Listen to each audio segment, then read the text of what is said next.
We're going up.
Doing video. You good? Thumbs up. It was much more enthusiastic than the last few times. Okay. All right, we might as well begin. I got a thumbs up from Linz.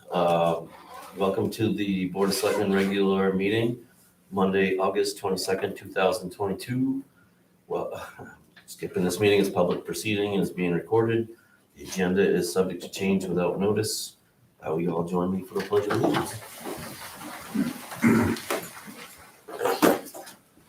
I pledge Allegiance to the flag of the United States of America and to the republic for which it stands, one nation, under God, indivisible, with liberty and justice for all.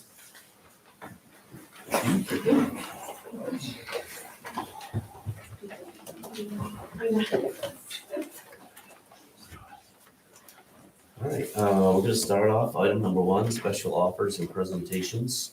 The cemetery committee has an update on tree removal.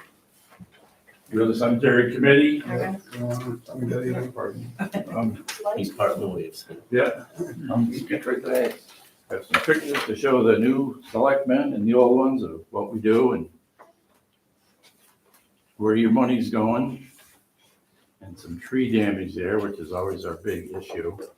And when they hit, you all got a letter from us Yes. at some point. I just want to hit the highlights of that. Is this one packet of photos or this the same packet 5 times? Just a couple to show Okay, I you. just didn't know if there were multiples.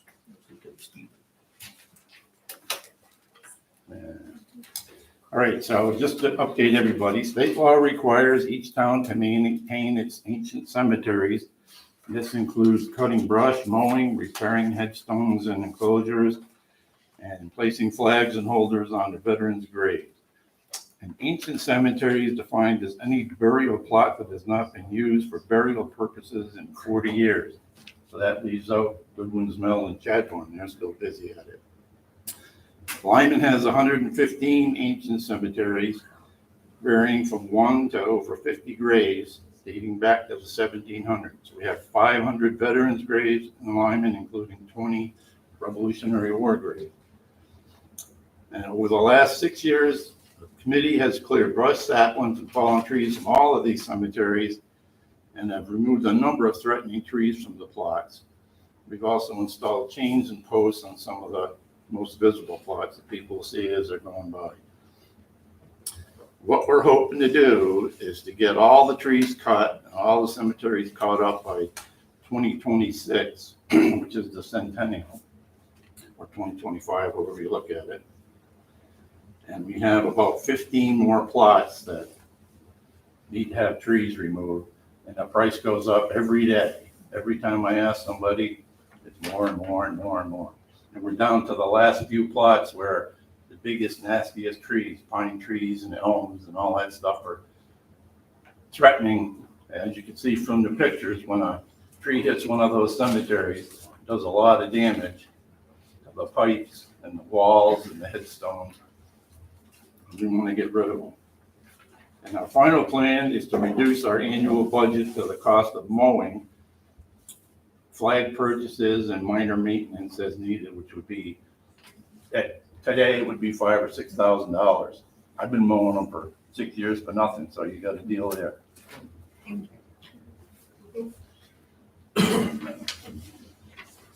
Any questions? We were Complaints? going to, back when we were going to look at selling some land so that we could fully fund your needs, I believe. How'd you do on that? We did discuss that, correct? Yeah. Well, Yeah. how'd you do? We're really not doing that well. Yeah. But here it is. Here's a town-owned land, so That's it. we're getting closer. Well, that's Lindsay, awesome, yeah. Lindsay has taken control of this and she's really done a great job giving us all the information that we need. So now that we can slowly push this forward. That's It was awesome. a giant loophole and we You know, Totally respect. None of us are getting any younger, so it's like if we could get this big stuff done and it'll just be regular maintenance. Is Yeah, some high school It's still a kid few was years mowing, and and make, we're you know, really minimum small. wage, whatever the There's town's only minimum a wage. handful of us. Is The the- youngest.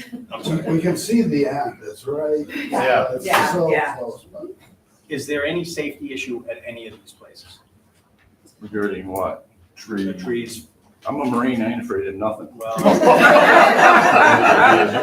If one lands on you, would it bother you? Tree? depends on how it looks. What, one of the trees? It's more of the trees are landing on the headstones and the walls and stuff like that. And you can look at any cemetery we have, there's broken headstones in every one of them from trees that fell 200 years ago. And you can see the path of the tree, the old stump and the busted headstones and wall today. You can still see them today. So we want to get rid of all those big pines and things that are leaning right over the cemetery, just waiting for something to happen. And we've been clearing them as we've been going. Yeah, a lot of them are not near anything, they're out down abandoned roads. The cemetery. You can almost tell where the fire 47 came through the whole town. That's how we go back through it. There's no real danger to people at this point. Do you have a final figure of what would make this whole cost? Based on our low bidding guys, if we got the 20,000 a year that we asked for last year, for the next 3 years, then we'd be done. Because it keeps going up and up and up. And we didn't fund it at all last year, correct? We did not fund it last year. Is that No, right? we Yeah, got, we did, Yeah, yeah. we do. we got 11,500, which is half what we asked for. That's Right. 4 cemeteries. We got 15 left. Right, because obviously we buy flags, $1,000 for flags, that's how much stuff's going out. Just to get our flags, well, yeah. And we do Goodwin's Mills out of that budget too. FYI. Yeah, we provide the flags for everybody, which is another issue, because getting to be, it's $3 a piece now, and we have 500 of them. But anyway. When we started, they were Price $1 a piece. Of the trees, it costs a lot just to remove one big tree. $8. Yeah, one of those big pine trees is $1,500. And like the Kimball Cemetery up by Rodney Hammond's house, it's got 3 of them in there. It's $4,500, just the big 3 trees up. And there's 15 more plots to deal with. So just for discussion on the board, is there a fund that we have in the town that's a, I don't want to say a revolving, it's a relapse, help me out. Carries Yeah, forward. okay. Carries forward, good enough, thank you. Is there something that we can take that out of and reimburse that with a sale of the land? Anybody? Yeah.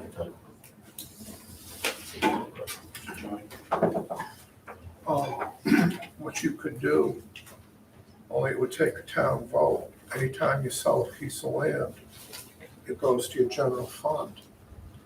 But what you can do, you can ask the people, you can say, okay, we're gonna sell these properties. We would like to take X from these properties for the purpose of.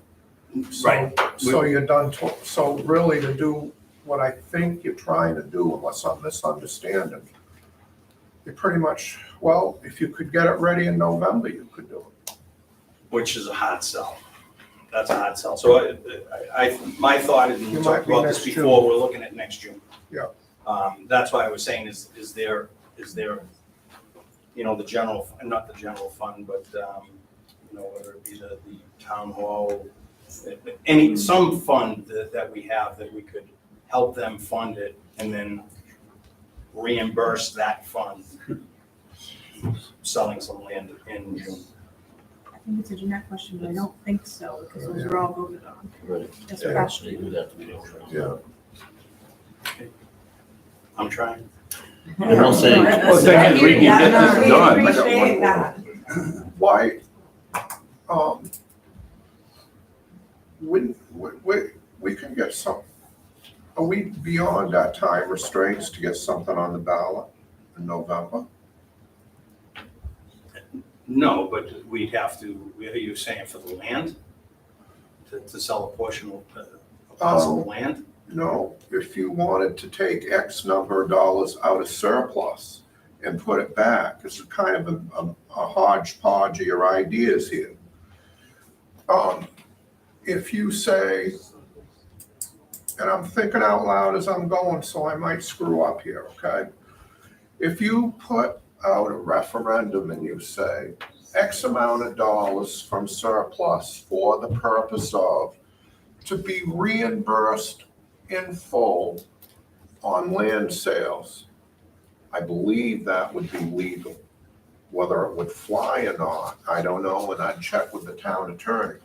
But that kind of modifies your original thought of money that we have. And that, I believe, is the only way we could get our hands on it. And if you want to get something in November, that would be, I believe, you've got time to do that. You got to get your days, you got to check with Paulie. Again, I can be overruled in a heartbeat on a technicality here. But if the board had appetite for that, I think it might be possible. You guys have till your September 6th meeting to order your questions to the clerk. So is that a motion? Yeah, you're gonna second it? I'll second. All right. Any discussion? Pending, Pending legalities, pending all the legality. stuff. Town council. Jessica, you're on the charter. Do you see anything glaring wrong with that? Not from a charter perspective. No. So I think what I was right up in order for your September 6th meeting, Yes. and you guys have to vote with that then. Yeah. And then you Yeah, we'd have to get it right the first time, no pussyfooting around, and then you gotta convince the townspeople it's a good idea. No problem. You've got a gentleman Yeah, specialist. yeah, we're still in the middle of discussion. Okay. Okay, So there's a motion and a second, we're in Yep. discussion. Yep. So I just want to be clear that I understand what we're saying. We're voting to put something on, potentially put something on a ballot in November, pending legalities and all the rules. To pull money from surplus and then put it for the purpose of trees in the cemetery committee. And backfilling surplus with town-owned land sales, potentially. and let's modify that a little bit, let's put a number on it, let's say 20,000, because that'll do, that'll be, right, that'll do quite a For a year, yeah. For a year. I would think if we can get 100,000 for land, we pay for it. Done with it. I'm But fine they with were that talking too. 60,000. That's really more Yeah, than no, we I need. just threw that number. Okay. Sorry, I just. All right, so 60 works. Yep.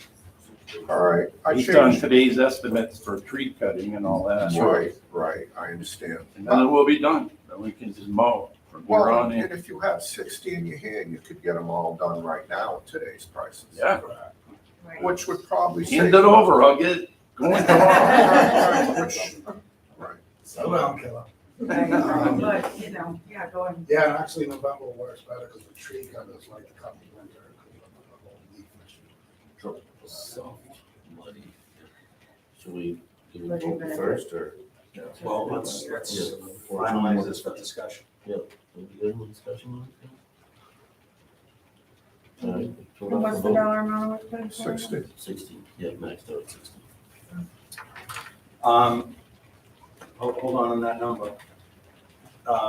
You had 11, so is it really 49 That's a good point. or? Well, that's going forward. We have our 11,000 for this year, which is really 9,500 for trees. That'll do the 4 cemeteries for this year.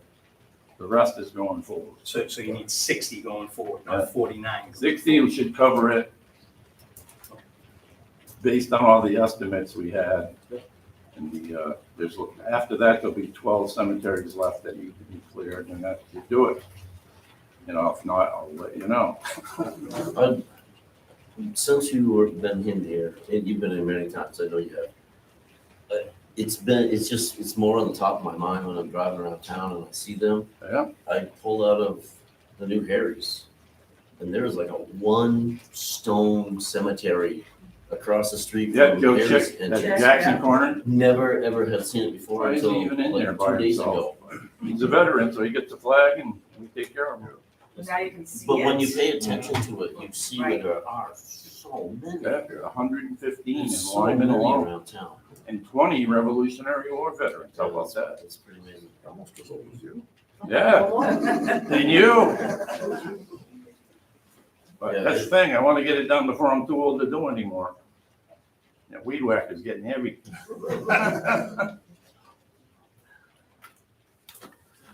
we're Do we gonna have a vote? All in favor? Thanks. Thank you very much, guys. Exactly. Good job. You did a great job. That's what's covered. Yeah. Can I ask a quick question before we move forward? And 5, we have one in unfinished business, the wood chipper. We'd like to sell that to cut down another tree if that's possible. So that, I didn't So we cut down one more tree, Yeah. basically. We don't Who owns use the it, we chipper? did use it, but The town owns the chipper. So there's a process. option off. yeah, we Okay. weren't sure how that might work, but if it were something we were able to do at some point, we would use it towards the trees. A tree, Actually, that's the yeah. way it goes. Yeah. That's a, We don't really use it anymore. I don't know the path of that though. I mean, so it goes up to auction, where's the Yeah. money go from the auction sale? General fund. Now it's another whole mission to get it to direct back Right. to. Well, I mean, It's a we demand. we just funded it, well, if the town votes for it, we just funded it in full, so that will just go back into the general fund. Right. Right. Yes, if that, right, Yep. if that's good, if that was Yep. good, that's how we're trying to scrub stuff. Yeah, okay, All right. That's good. thank you. All right, we'll get it over here. Thank you for what you do. Yes. You're very welcome. Have a good night, everybody.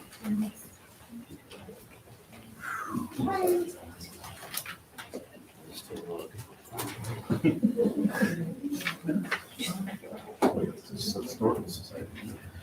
All right, moving on. We'll go to item 2, hearings, hearing and delegations, public input, the Historical Society, question on budget and request for funds.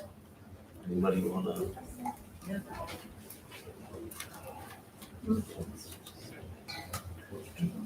I wish it was here. Hello. Hello. Hello. I'm Pat Littlefield, the current secretary of the Historical Society. And this is Joanne Johnston, the current treasurer of the society.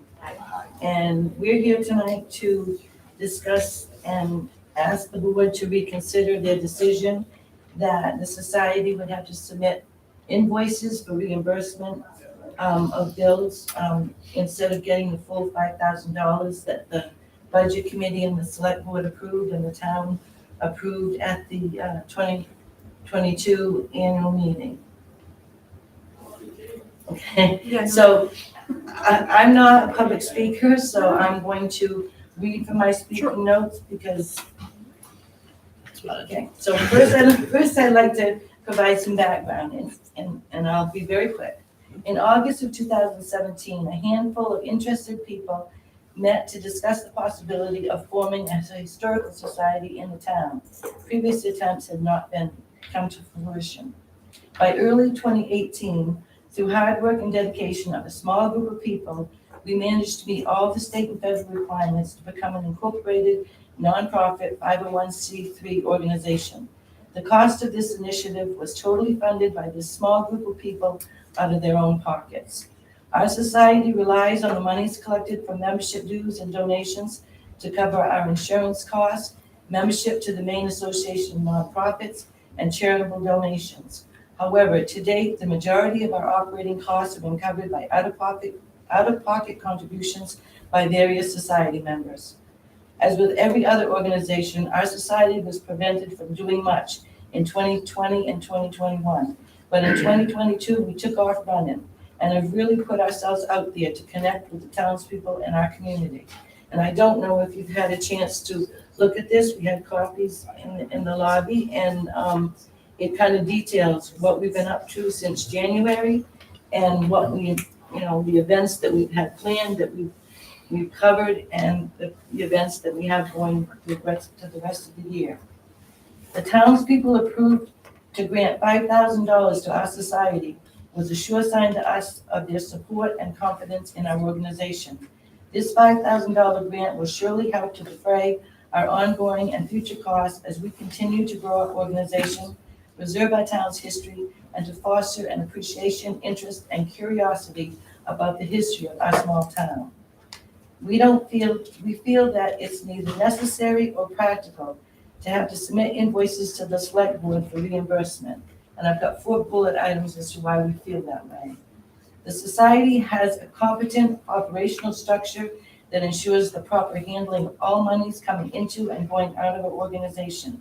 We have an executive board consisting of a president, vice president, treasurer, and secretary, and a board of 3 trustees. Both the executive board and the board of trustees are made up of longtime Lyman residents who have a genuine interest in our town and our community. And we also, when we have expenditures, we have a member vote for any proposed expenditures. The second bullet point is there's no need for a separate accounting of the $5,000 awarded by the town. Third is it adds an unnecessary step to reimbursing members for purchases made on the society's behalf. And fourth, we were included in the town meeting warrant as an article for outsourced other that also included the library. We don't believe that the library is subject to the same requirement. Questions? No, I'll just say that the reason that I had supported it that way was because that was my understanding of how all other committees that had funding, so similar to like Charter Commission, we submit our invoices to directly through Jeanette, so we'll get a purchase order issued and then Jeanette has to check to somebody. So that's, I just wanted to be clear, I wasn't suggesting that But that's you're certain you're a competent town committee. committee. Yeah, We're not. understood. And you have a treasurer. Yes, I'm the treasurer. So I have no problem with that, as long as the yearly reporting goes back to the treasurer prior to any refunding. And just for clarification, it wouldn't be a yearly reporting of that $5,000. We could report, from our funds, what expenses we've incurred and paid out. But it would be from our entire funds, not, this is what we spent of the Which $5,000. would exceed 5,000, obviously. Which would exceed 5,000. But that's more of a reason to report it, especially if it's in the negative. Right, and to report it on an annual It basis. won't be in the negative. Well, hopefully it Well, won't be in the negative. You're right. as far as any town participation, it would be in the negative of funding. I'm not clear on that. So The town isn't fully funding your. the town is not The town's fully not funding. fully funded. Yeah, yes, let no. me- and It's me a give you grant of historical. $5,000. Yeah, as time goes on, give you, don't mean to use upon historical data. That was a good one, wasn't it? That if we're underfunding you, you have justification to ask for more, if that comes to that point. Right. I mean, this is the first time that we've received money from the town, so. I don't know. I would make a motion to reverse our original decision and issue the amount voted on at town meeting, the amount of $5,000 for the Historical Society to work through their inner processes. Any yearly reporting. And a yearly reporting of all of the financials back to us. So second it. Any discussion? Anybody? All in favor? John, you in, you out? I mean, I'm in, because they have a treasurer.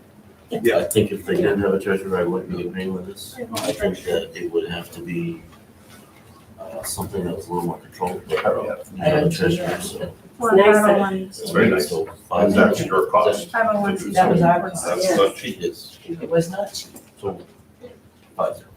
Before you leave, I have a question for you, now that I have historical society people. Do you have possibly any framed photos, historical photos, as we're redoing this room, that we could hang here in the room, show historical pictures of the town? Yeah, we have a lot of historical pictures, but not necessarily framed, Okay. not of any substantive size. Okay. And I have a question to you. My understanding is that at least one picture which was of Horace Cousins, is being stored here at the town hall. We'll look into that. Because I we- don't know. but- It was in the school, and it was taken down when it was, put up for sale. That's that, and my- that's that. That beer space, Yeah, the beer- right? exactly. Okay. So, I mean, if we come across them, Yeah, I mean, if there's some that aren't framed, I thought you may have some, that we framed, but We do. but if yeah, there's and I some, don't know if Millet wants to speak to this or not, but we are currently awaiting a grant, hopefully we get it, to restore an 1856 map that we received as a donation. And it's substantial cost, that's why it's gone out for a grant. And I don't know, if maybe it's a temporary place, we have no home of our own. Yeah. We could temporarily. Would definitely be on loan and, Yeah, yeah. on loan. I would think that if you've got photos, I mean, I need one. so just something to, it's our town hall, that you guys are doing a great job. We're moving things out so we have wall space, and now it's like, we've got wall space. What a better way to show some of your work and some of the stuff we have for the town. Appreciate that. I would definitely want to see that. You did a good job. If we're revamping and decorating and all that, we have a budget for that, correct? It's for furniture, but yes, for this room and whatever, yeah. Would there be any interest in some collaboration and on us actually framing some of those pictures to preserve them? Well, absolutely, it's what We'll be in touch. yeah, you can get in touch with me, please. Sure. Look, talk to your, Do those frames need to be airtight? Is it that type You of mean, paper? Is it- Millet's our archive I mean, expert. if I don't see. or ones that have glass or The UV, Keep the, the where's original. Bill? right there. Keep the original, give us a photograph. There's no difference between those photographs. I can take and print them out on archival paper that lasts longer than any of us. Lasts over 100 years or more on archival paper. Okay, So let's talk. I can print that. And maybe there's another thing that, right now, we have a grant out for that 1856 map, which is costing $6,400 to get preserved. And that may be something that we could display at the town hall also. And it is a wealth of information, and I'm kind of a geek. So what I've done is I've gone through the 1850 census and put it all into an Excel spreadsheet. So you can actually go on the map and they have the first initial and last name of the person that has a residence there. So now you can go back in the 1850 census and find out who was there and living at that residence in 1850. That's Nice and happy. Yeah. So Yes. those are some of the kind of the things that we are looking forward to doing and making that information available to anybody who needs it, who wants it. Right. Thank you. Thank you.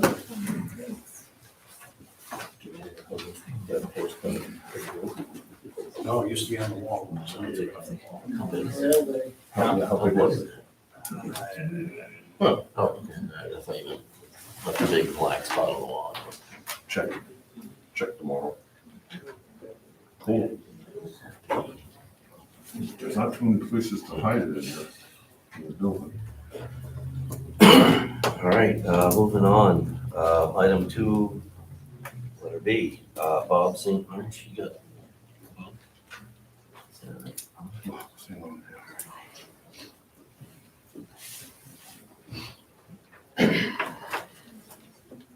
That was a good segue in regards to my topic, historical data. I've raised this issue a couple times before the prior board and have had no response.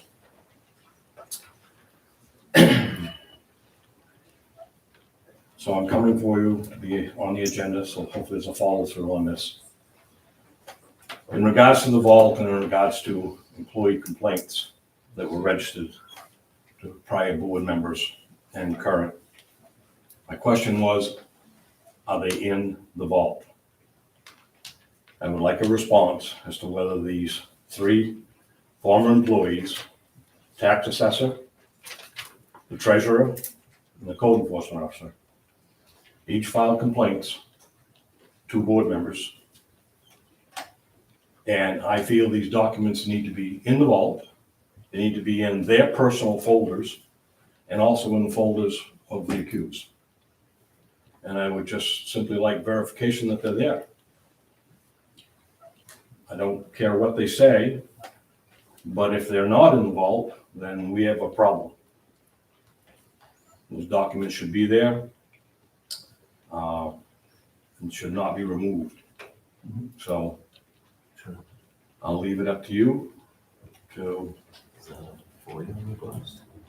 we have an HR individuals, right? He's, I don't think he's looking for the information. I've never, I'm now the vice chair, so that would be my responsibility to go in and look with Jessica or somebody else, because I'm, 2 people to look Right, and witness. the town So, clerk, And, we'll get back to you. okay? I appreciate it. No problem, thank you.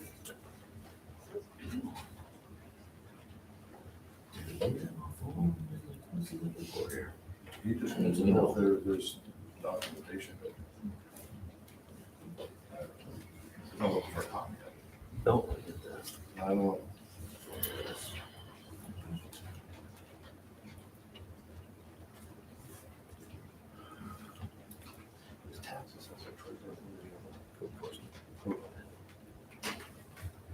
Couldn't write that fast.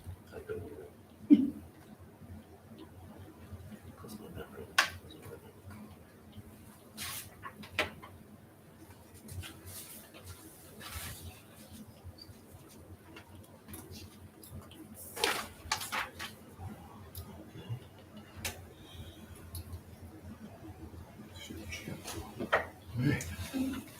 Feel stressed out, just leave. All right, we're gonna move on to item 2, letter C, public input. 5 minutes to introduce. I don't need 5 minutes. A couple of things. Thank you for having public input, I appreciate that.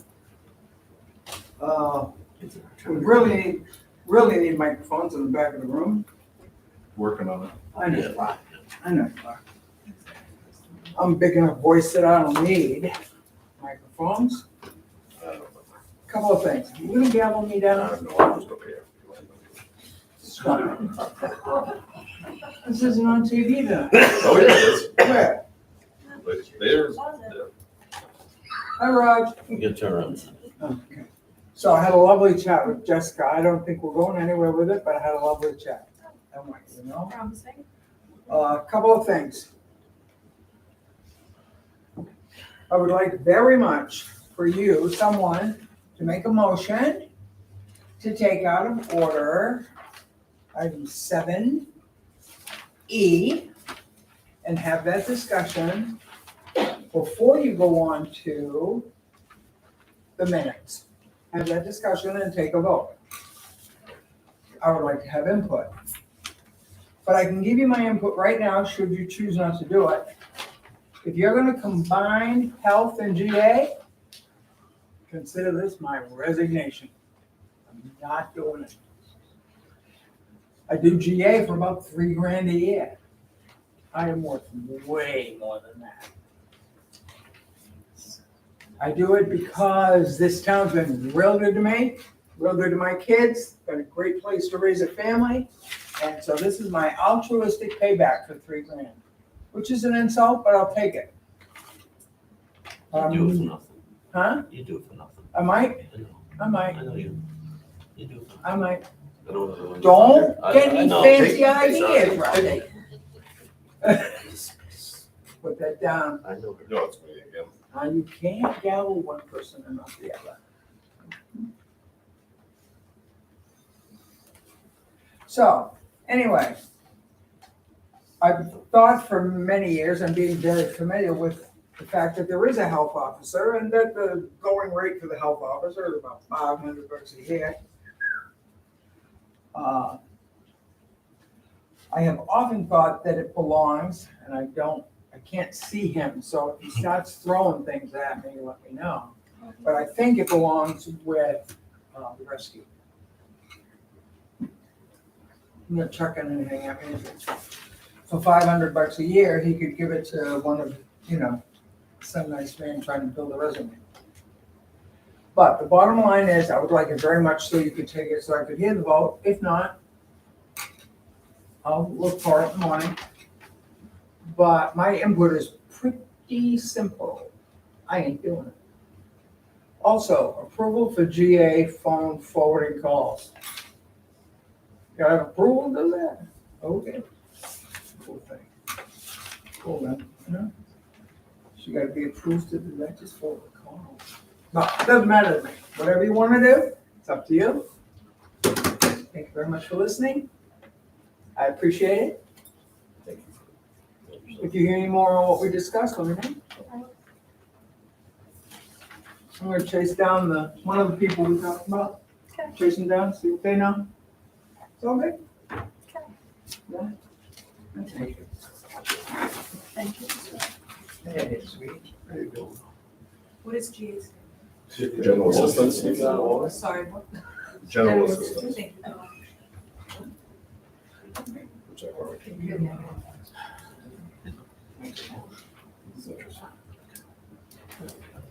Anyway. All right, so anybody else? Just flying. I was gonna say ladies before gentlemen. but- You haven't seen it first. Go ahead. Yeah, go ahead. Don Hernan, Yeah. Planning Board. I just want to ask if the Select Board has received a letter from the Planning Board dated August 17, 2022, with two proposed amendments, zoning amendments for the November warrant. These, I just want to make sure they get on the warrant, or if they aren't going to get on the warrant, that you provide an indication as to the reason they might not go on. So I don't see it on the agenda here. I wouldn't be asking the question if it were on the agenda, but I don't see it. So I want to verify you got the letter.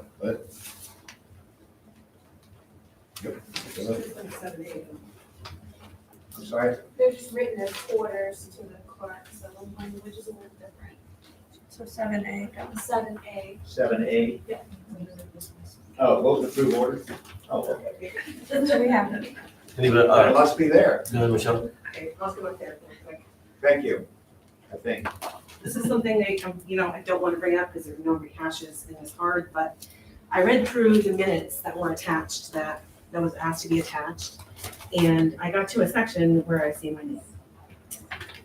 And I was mentioned in the executive session. And again, something was mentioned about me and being data.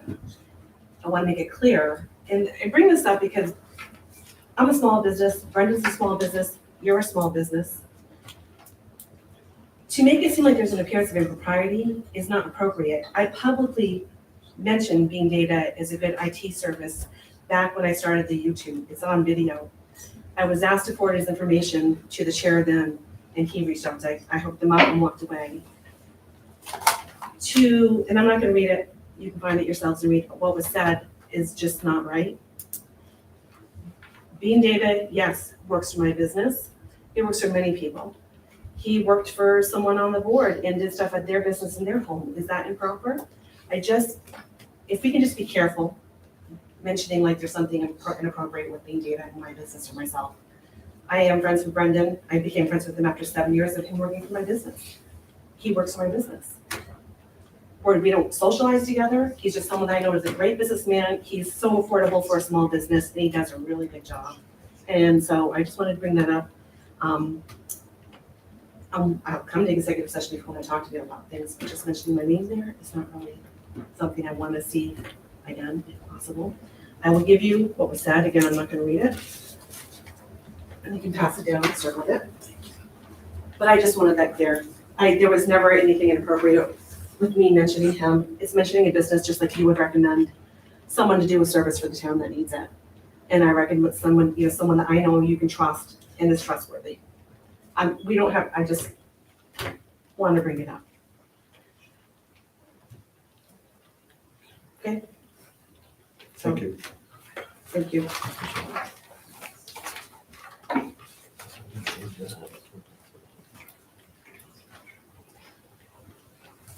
executive session and then we start that. So my question without an expected response is, how does somebody get access to that information? I'm not looking for an answer.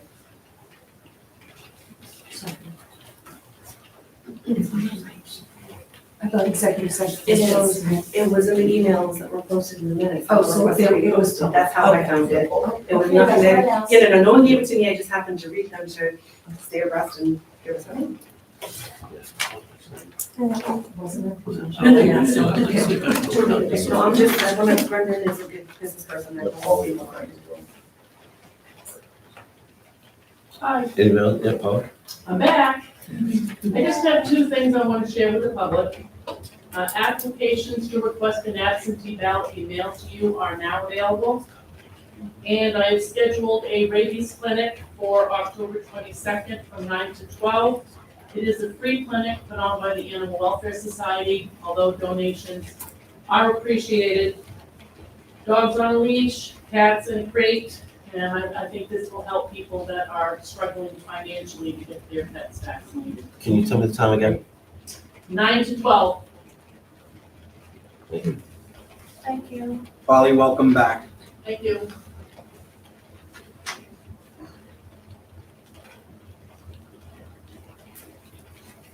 Great. Anybody else got anything on it? Brian Dulong, couple of things kind of raised flags with me at the last two meetings. The last meeting, there was a talk about a letter. The chair said he did not read that letter. Nope. You Oh, did. No, I can't address you. You Go ahead. did? I can't address you. Later on in the conversation, admit that you read the letter, but you first came out with, I did not read the letter. That kind of doesn't sit well with me. Second, in July's meeting, regarding the emails attached to that meeting for the minutes, there was emails that at the time were confidential, I guess, I don't know, or private emails between the board. On that, Celeste Hatch's name is from Tom to Celeste, and that is right on the, why is the select board sharing those emails that at the time were, well, Tom, not the select board, at the time were maybe confidential, I don't know. Just raising flags. What else gets sent out?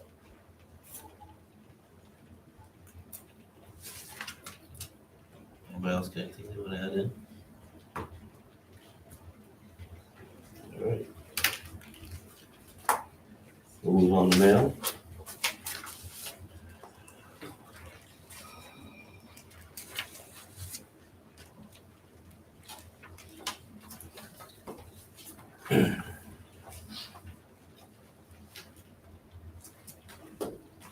Kind of, I guess this addresses Brian, but just, I'll read a letter we received. Please be advised that the town clerk's office has received an affidavit to start the recall process of Selectman John Tibbetts. You'll be notified when the petitions are received and certified so that you may take further action. A copy of the notarized affidavit is attached. I do not ever remember saying that I've never read the letter. I do remember saying that we read the letter, we talked to MMA, we got their guidance on what to do with the letter. We were guided that we didn't have to really do anything with the letter. So at the time, I opted not to. I didn't feel that it was appropriate to blindside John in public on TV with this information. I felt that he needed to find out on his own from seeing the petition signed, or a conversation that we would have. It happened. We didn't have the conversation. It was brought up too fast. That's the whole reasoning that it wasn't brought up into the meeting. I didn't feel it was right to blindside him in public TV. I felt it was a conversation we should have had quietly on our own, just to alert him so he could prep up for it. And then they said we did not have to do anything with the letter. We had the letter, we knew what was going on, and so I opted not to do anything at the time. I thought it was the best procedure at the time. with that said, it's out there, it's public knowledge.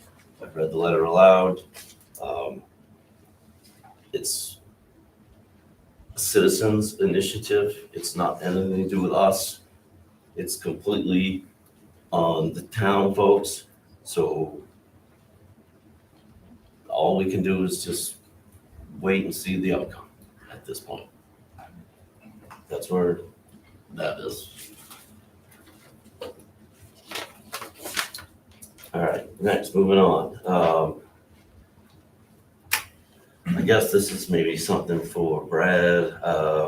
We got a complaint earlier mail for a no engine stop or no Jake brakes on 111 in front of Mr. Richard Morin's house. He's done some research. He's been told that's a state road, that we have nothing to do with it. And the state came back and said, well, you have to initiate it. We have to pass an ordinance that says the state can post signs. So there's a little bit of work that goes into this. That would be a voted referendum, Rusty. Excuse me? That would have to be a public vote on a Yes. referendum. Yeah. Okay, just clarify. That's how I understood it. No, no. Yeah. So it's a little more than just putting up a sign that says no Jake brake. There's a lot of background information. Lindsay does a great job. I can't remember the year, it's like 1990 something, that every truck that comes off production line has to come under the same amount of decibels. And so it's really hard you have to prove it. You gotta sit there with your decibel meter and you gotta prove it. You know, it sounded like the lady with the remote control car and the little cul-de-sac. You almost have to prove it, and all trucks that are over a certain year meet that. They can't come off the production line without it. So it's really somebody that's altered their exhaust system or altered the truck itself in order for it to be passing the decibel level. So it's a mission, but I'd like to still move forward with it and see if there's anything we can help them out with. All right, moving on.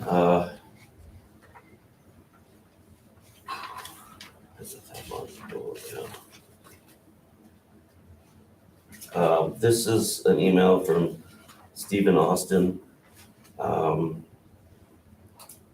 We have supplemented, I guess that's the word I'm looking for, the road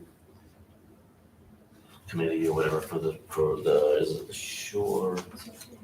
Yeah, association, thank you.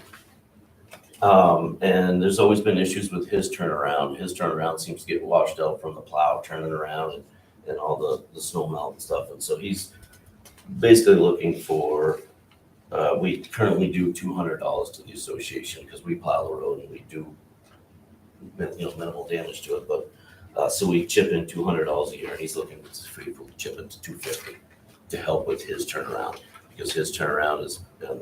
But I'm gonna have Brad look into this and see.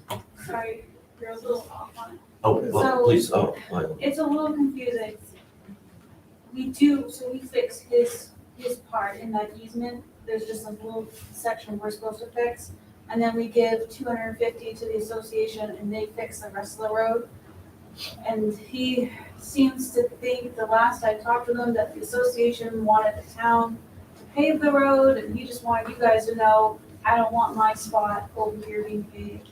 And I haven't heard anything from the association. He keeps bringing this up, so I said, I'll pass it on to you guys just so you're aware of where he's at in that situation. But other than that, I haven't had any other information like from the association on it. And just for clarification, I read, or at least I thought I read, it was previous boards allowed $200. Yeah, and then they bumped it to we did bump to $250. That was the $50 bump. All right, yeah. What we did with that, Dave, the association was in here, and what would happen? The association would work on their road, and they'd get that done, and probably 5 years out of 6, they'd have their part done. And we hadn't got around to doing the end yet. So the road association was in here, and we got talking with them, and we said, how much would we have to give to you for you to just do the whole road right out to our part and do our easement? And that's where the $200 a year figure came from. So I think before we do anything, we need to talk with the association because they've been handling this for 3, 4, 5 years now. It's been a while. Now, maybe they're not doing it to Mr. Austin's satisfaction, that I don't know. But that was how that happened, because they've all, and if we could get a hold of them, they were a particularly good group, great to work with. And if they need another $50, time, prices have gone up. Sure, I mean, we can vote on it. So Brad, I guess, fixed the entire road this Yeah, year. yeah. He wasn't supposed to, or I think he had an employee or somebody, I'm not really sure, but the road got fixed. So we're only supposed to fix that part in the easement, just a little teeny tiny at the end of the way where the snow gets pushed off to. And then the association receives money from the town to fix the other part. I think there was confusion because They the hired road him. got fixed, and this guy seems to be like, well, you're not supposed to do that, I don't know, but I don't think it's an issue, like, it seems to me like the road got fixed, Yes. And so this person just wanted forward information to the board. They hired Brad as a private contractor, the road association did. Yes. He just doesn't want his easement paved. Yeah. I do not want my property covered by the easement paved. Yeah, and who knows where that came Okay. from. Yeah. It's the next one over the side where I got that. Pretty simple. That's all for mail, right? Do you have other mail? Is that it? Oh, that's it. So I'd like to make a motion that we take 7E regarding the health officer and the general assistance topic out of order. Well, Priscilla's here. I'll second that. All in favor? Any discussion? All in favor?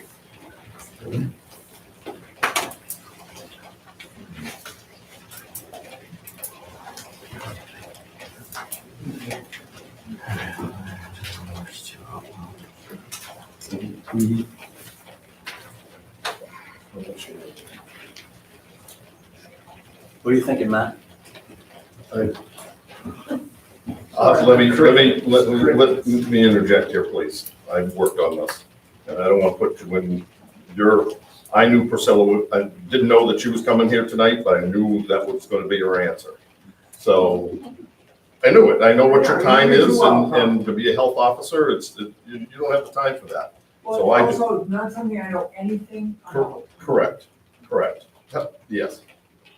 So my recommendation was not to combine the two. And I am in discussions with the chief, because it was suggested that it be the chief. The fire commission, I brought it up to him. We talked about it. We talked a little bit about it tonight. I found some more information out on it. I don't have official information for him. So he hasn't said yes and he hasn't said no. We're negotiating. So you're off the hook. I do apologize, Matt, I really do. I know it's kind of I caught you more inside and I don't need to do that, but I think it's only fair to the selectmen that You got broad shoulders. God bless the homes that take it out of order. And I'm not doing it, so. Case closed. So the answer for tonight is we're not gonna merge the two. No. Okay. But let's Well, continue with the that's rest of good. it. The GA phone forwarding calls. We're talking about No. forwarding from you to the cell phone. Yeah. The whole cell phone, Lindsay and I talked about that, the whole cell phone thing, that was a debacle pre-me. Pretty much of us has been kind of discovered, 3 phones have been discovered. But the 2, Jeanette is working on trying to get one of the lines up and running because they've all been shut off. So if they're up and running, I don't see a problem of forwarding the calls to Priscilla because we don't have room for her to come in here right at this point in time. So my recommendation was going to be, yes, let's do that. that a motion? I can make that a motion. I will second that motion. Any discussion? I got none. All in favor? So it's, Okay, yeah. Brendan called. No, No, no, that's Verizon. Jeanette. Jeanette's. I didn't catch who voted. Oh, all five, 450, yep, sorry. So it's Verizon. Jeanette's got it done. Jeanette's working on it. Good. Bob. Question, did you make a motion to move 7 Priscilla Yes. forward? Yes. Oh, I did. I didn't hear a second and a vote. though. Oh. Yeah, we did. All right, John seconded it, her motion, and then it was All right. So we will, Jeanette's working on it. It's a matter of Verizon and not our Beam. And so it's getting that process put together. So my understanding, when I spoke with her, that it'll go, the phone call will come into that number and it'll immediately kick to myself, your cell phone on my desk. And then I will be able to deal with it as I deal with it. Right. Correct. She won't have to be involved, she won't have to answer the phone, she won't have to. Yeah. Forward it, no. It's gonna be an automatic thing. Correct. Now it's just a shape Verizon. Yeah, Jeanette, I spoke to her tonight. She's working on that. Perfect. And you'll let me know, right? Yeah. Thanks. There you go.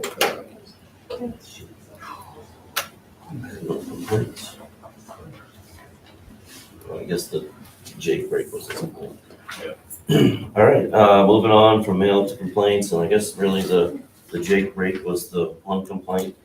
So we'll move on from that. Item 3, review and approve minutes from 8/1/22.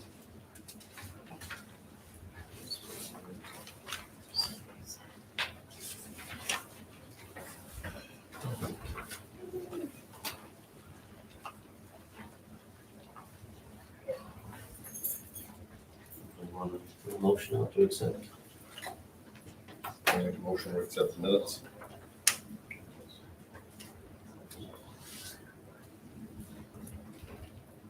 I'll second. Any discussion?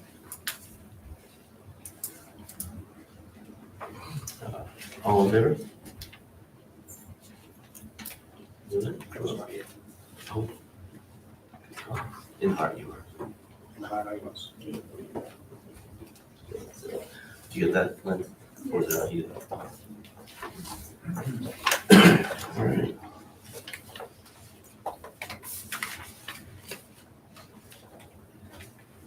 Moving on to number 4, signing warrants.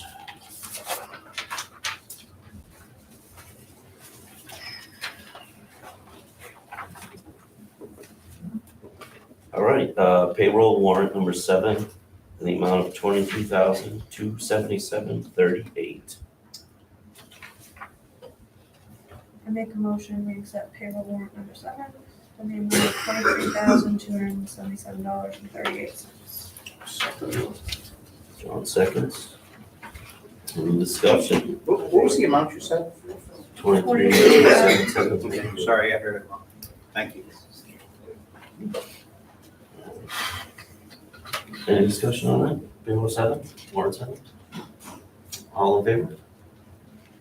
All right.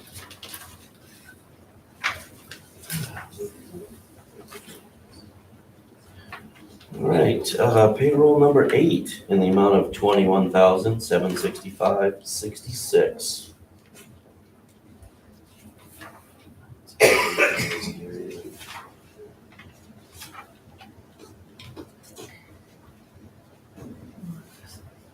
I'll make a motion, we accept payroll warrant number 8 in the amount of $21,765.66.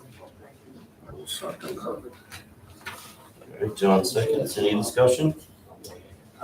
Just, and I know it was explained once before, but if you flip the page, you have 22,625. Same thing with warrants 7. If you flip the page, Two different numbers, and Jeanette would have to explain. and she has before. Yeah, I can't remember what it was, but I should There's a figure this reason. out. There is a reason, but I just want to make sure we're approving the you're right. putting the right No. amount. Yes, we got taken in.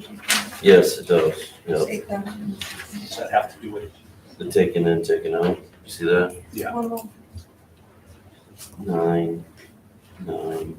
It's about Right, that 21. makes that difference of about 800 or some odd dollars. I can't remember, it has something to do with like workman's comp or something Yeah, like that. matching something, yeah. Yeah, it's Taxes, a little bit different than people don't know. I don't know. Have her give me a definition so I can give it back to you. So that is the right amount. And Jessica made a motion. Yeah, John second, we're up to discussion. All in favor?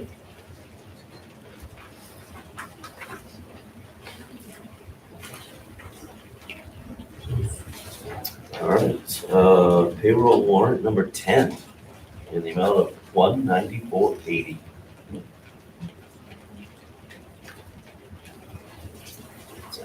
I will make a motion that we accept payroll warrant number 10 in the amount of $194.80. Any discussion? All in favor? Good. No, but I don't see it. Come on. It's a one pager. It's a one page.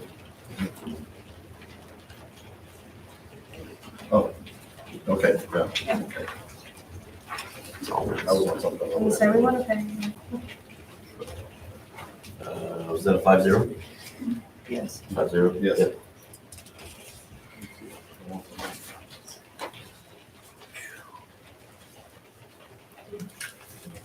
All right, next up, item D, accounts payable warrant number 68 for year end 2022 in the amount of $30,747.69.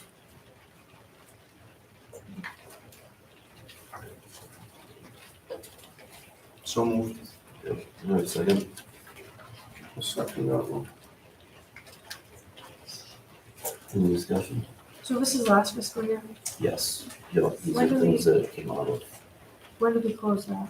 I think she has to be done by September 1st.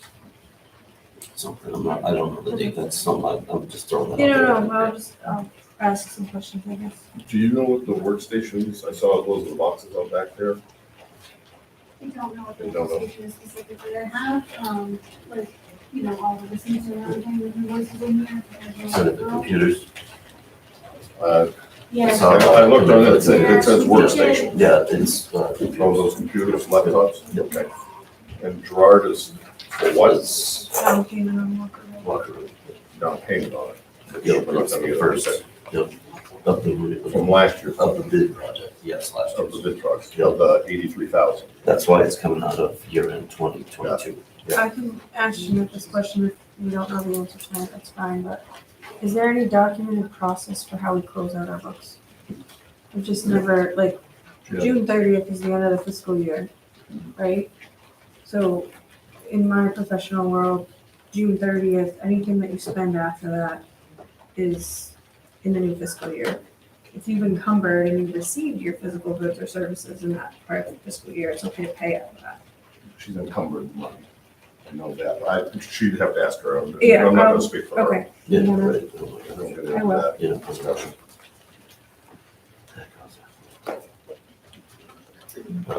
So we gave John, any discussion on this? No, that was sorry. what we were discussing. So.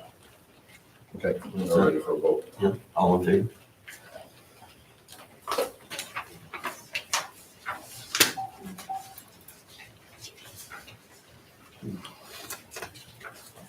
See, here's the big one. This isn't even big.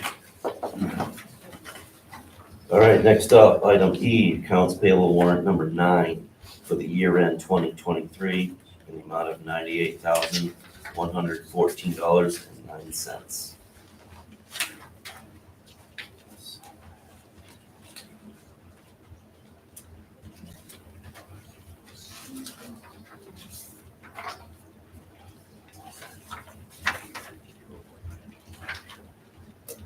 So moved.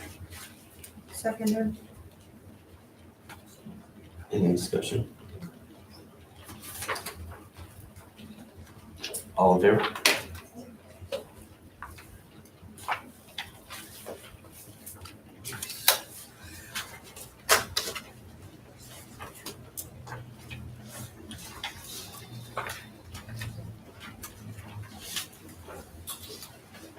All right, unfinished business, item 5. Start off franchise agreement with cable. Have you guys touched on this? This is a lottery. Lottery. This is a lottery. But this has already gone through Yeah. town council Yeah. once. Yeah. This is the ordinance, though. This is the ordinance that he gave us, That he's right? proposing, yeah. Not Yeah. the, I thought we had a letter that we needed to just send back with the marked up.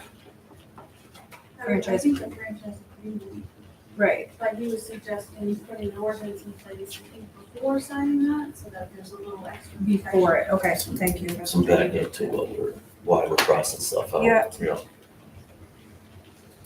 This is, oh my God, it's a lottery. I can tell you this, And for it's, an ordinance amendment, there's a lot of notification requirements. I don't think you're gonna make it to the November 8th ballot. You would probably be better off to like do this for the June town meeting. So you have time to think about it, review it, decide what you wanna do with this. But then we're not signing the contract until after June, Right. which they could kick it down the road for another year and a half before they even look at it. But correct me if I'm wrong, we could sign the agreement without the ordinance and then put an ordinance into effect. Isn't that the way he explained it? Yes, he just thought that It would, putting the cart before the horse, but there's no downside to it. right. Wasn't he suggesting like wording, if you did the agreement first, then the ordinance, like having some wording changes or something? I don't remember, but Right. I don't want to rush an ordinance just for the sake of rushing an ordinance, that's all. sit on this. You gotta sit on the ordinance, but Yeah. move the contract when it comes. You see that. It's pretty thorough. I mean, it's Yeah. really thorough. Yeah. I mean, Like I said, it's been around. I went blind looking through it on my phone, but it was really thorough. Oh, here we go.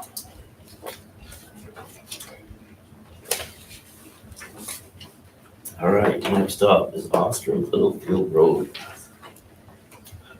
Do we have any residents? Yep, same ones, yep. So- Today, go ahead. yeah, you'll see behind the map, there's a letter from, I can't remember the name, but they just wrote on the letter in agreement. I think there's one easement they haven't signed. Because they own, so they would be the property that's highlighted in red. And it says they own 3 properties, but we also have 2 easements signed. Clarify that. Does Brad Nichol know this letter? Yeah, so he went down there today and talked to him earlier. And unfortunately, it stops just about halfway before the first person that didn't sign. We're being advised through town council to get the signatures. So my thought process is, and I don't know where you live on this, but my thought process is to, if it's 1,000 feet, let's do 1,000 feet. And let's try and get those other signatures. You're not gonna get the other signatures. You're not, absolutely not. Really? Well, I'm one of the residents who lives there who hasn't signed. And you do not want to? Well, I have several things that I'd like to address. So I wanted to listen to what everybody else had to say first and then kind of interject after. So, but I live at 72 Oxford Littlefield Road. Would you mind coming up Yeah, and just pointing it out for me, please? It's definitely nice to hear from you. Yeah. So we get- Yeah, and I haven't been to this before, so. So we're talking, Yeah. talking this area here. Yeah, we're just showed it right away through the Oh, I'm pond. sorry, we're actually coming from this direction. So I'd be down here. So Yeah, I'm what used to be the last house on Oscar Littlefield Road before they built a couple houses down below. So I'm assuming. that- Yep, I'm right here. So this is where you guys now, I believe, come down, put a hammerhead, and where the town goes down, plows over the hill, turns around. Turns around. That was a big to-do. Well, we got that all squared away, so. What's your name? Justin? Justin.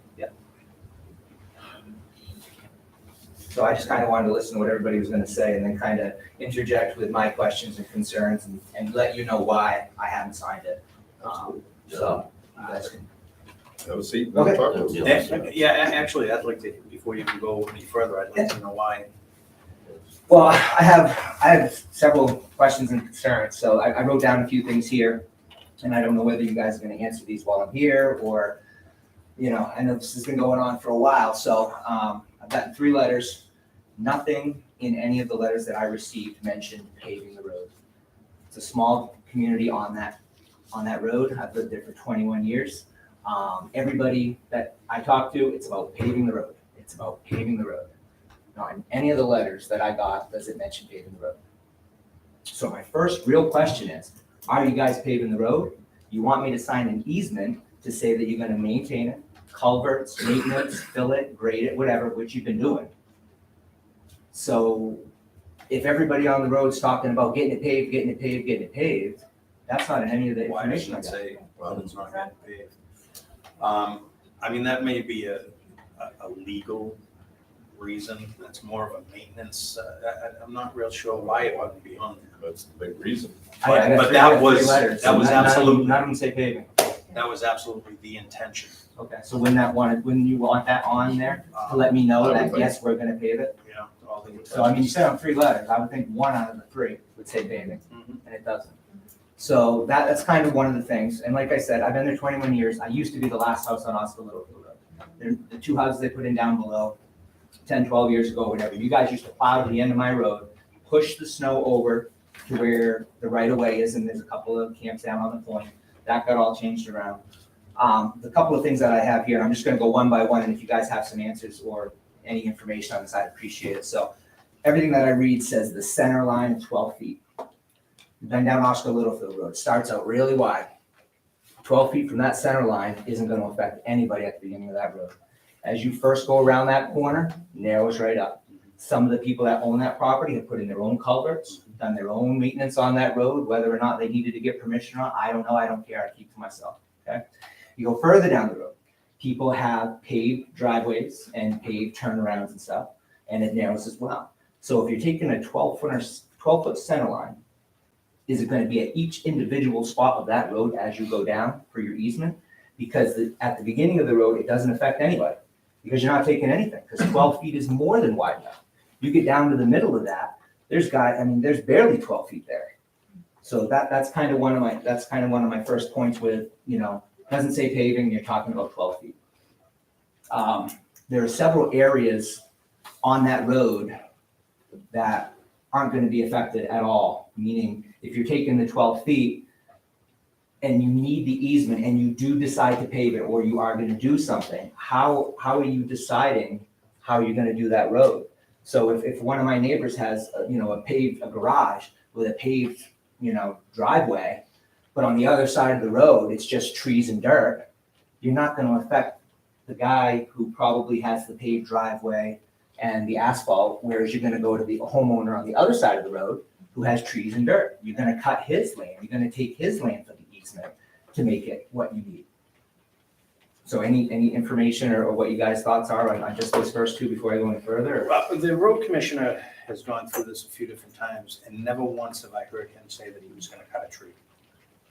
He told me that he was gonna, when paving it, we'd have to pave it narrow. Narrower, in He would not- probably the area that Because you're that was a talking. question that came up was, were we making it wider? And he said, no, it No. would actually be narrower than what it is today. Right. But that came Okay. from a road commissioner. So is that something that's gonna be put in writing? Is there some sort of a proposal of exactly what your intentions are? Because that hasn't been any sort of a proposal, like, you want me to sign an easement, it's been going on for a little while. I wanna be clear that I have no problem with you paving the road, that's not it. I just need some questions answered. Sure. You want an easement, and there's a lot that goes on that road, everybody talks about everything, there's people that are probably in here every week or every month or whatever, I'm not one of them. but this is my time, so so those are the first couple things. Another thing that I hear from everybody, and I know Brad's been down there doing some work. Brad went in at the beginning of the road, trenched it out, put riprap in, went down to all the way down to the end of where I am, trenched it out, put riprap in and put a culvert in. That didn't work. You could go down there right now. I wish we could go down because this is the first rain we had. I have a mosquito pond at the bottom of where he did the work that fills up and it doesn't drain. So, I mean, I own a landscaping company. I know you guys don't know me. I've spoken to Brad. I've seen him at a couple of properties that we work close by. I've seen him at the transfer station. I talked to him about it. He said, yeah. He goes, I went down there, I looked at it, and we got to do something about it. You're right, it didn't work. Well, the day he was doing the work, he couldn't find the old culvert. They never ripped out the old culvert. They put another culvert where they thought the culvert should be. So if you go down the end of my driveway, it's all washed out. The riprap's been pushed around. The water goes right to the culvert, goes to the left, creates a big pond right at the bottom of my property. So this is the gentleman who's going to do all the work. This is the guy who's taking care of this, the guy who came in and put riprap and a culvert in and created a mosquito pond on the edge of my property. I mean, this is the guy who's doing this. So that's a concern for me. I mean, I wish you guys go down there tomorrow after go see what's going on down there. You know, it's not pretty. So that's a concern for me. Being a business owner and doing the kind, I do construction and all that stuff too. Another thing I hear from a lot of the people on the road, it doesn't really affect me, the erosion, the water. Everybody's complaining because the water comes down the road and it goes to the lakeside. It goes down, it washes out their driveway, it washes out this, that, and the other. Well, the water's supposed to go to the pond. If you want to live on a pond, the water goes to the pond. That's where it's supposed to go. If you guys are going to pave this, how are you going to pitch it, level it, grade it, so that the water is going where it needs to go? I don't believe, like I said, there's driveways and properties there that have asphalt and whatnot. All the water right now, if you go down, it all sits to the left side of the road. It all drains there, and there are certain sections where it cuts over. Those are probably the main property owners that complain and washes out their property. So if you're gonna go in there and you're gonna spend this money and everybody wants it paved, the water's gotta go to the pond. The pond's low right now. How are you gonna put in culverts and get the water to go where it needs to go to keep everybody happy?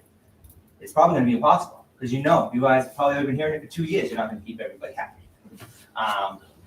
So those are kind of one of the things that are going on. And like I said, I just want to reiterate, I'm not against having the road paved. When I bought the house, I wanted to live in the country on a dirt road, raise my kid, ride bikes, not have to worry about speed. People this time of year come down that road flying. I am the last house on that road. They may start out real slow there, but by the time they get to the end of the road and they're coming down there and they're not on the camp road that they thought they were supposed to be on, they're flying.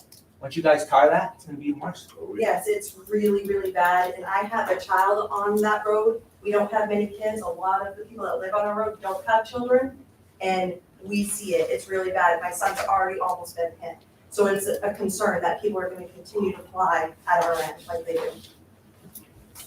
So in regards to the water and the drainage, does anybody have any information on that, on how you guys are gonna go about that? And I think for me, the biggest thing is there's not a proposal. You guys want an easement. You want to be able to do whatever you can, whenever you want to do it, if needed. I think at one time I heard something about, well, if the poles need to be replaced. We want to be able to make sure that if we're going to go in there and pave that, we've got an easement, we can go in and replace the poles. If we've got to take a tree, we can take a tree. But I mean, if you guys want to do this, there's got to be some sort of proposal of how you're going to make the water continue to go to the pond. You're going to make everybody happy so the driveways aren't getting eroded or washed away. And how are you gonna do it? You do that, you give that to me, I'll look at it, read it, yeah, it makes sense, That's great input. you know? Yep. And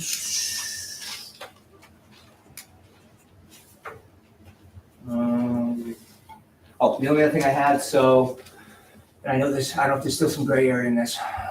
The Oscar Littlefield Road is not what it was or supposed to be according to the maps, right? It's supposed to go a certain way, there was a fire, everybody knows that. The road used to end at the end of my driveway. Now it goes down below, and you guys put the hammerhead in there for the fire trucks and the ambulances and whatnot. Whoever plows for the town comes down over the hill now, pushes it into the hammerhead, backs up and comes back over. They now go down, back up, down over, and sand and salt down over the hill, and then come back up, which they didn't do forever, but they do, doesn't affect me. If you guys are gonna pave this, what are you paving? Are you paving down over the hill to the hammerhead? Is the hammerhead getting paved? And then the last two houses at the end who are responsible for plowing their own little area down, which I plowed for them for years because that's, what I would do. Is it gonna stop at the end of my driveway? What is, because what Oscar Littlefield is, it doesn't seem like anybody knows, and even in the letters, it says, as is or whatever. So are you guys paving, what are you paving, So I think if we had a proposal of what you're gonna do exactly, what the grade's gonna be, okay, we're not taking any trees, he says he's not gonna take any trees, but in 10 or 15 years, when half the people on that road might be dead, then you're gonna come down and wanna take all the trees on my side because you can't take the trees on the other side, because there's a leach field there, because there's a driveway there that's paved and a garage.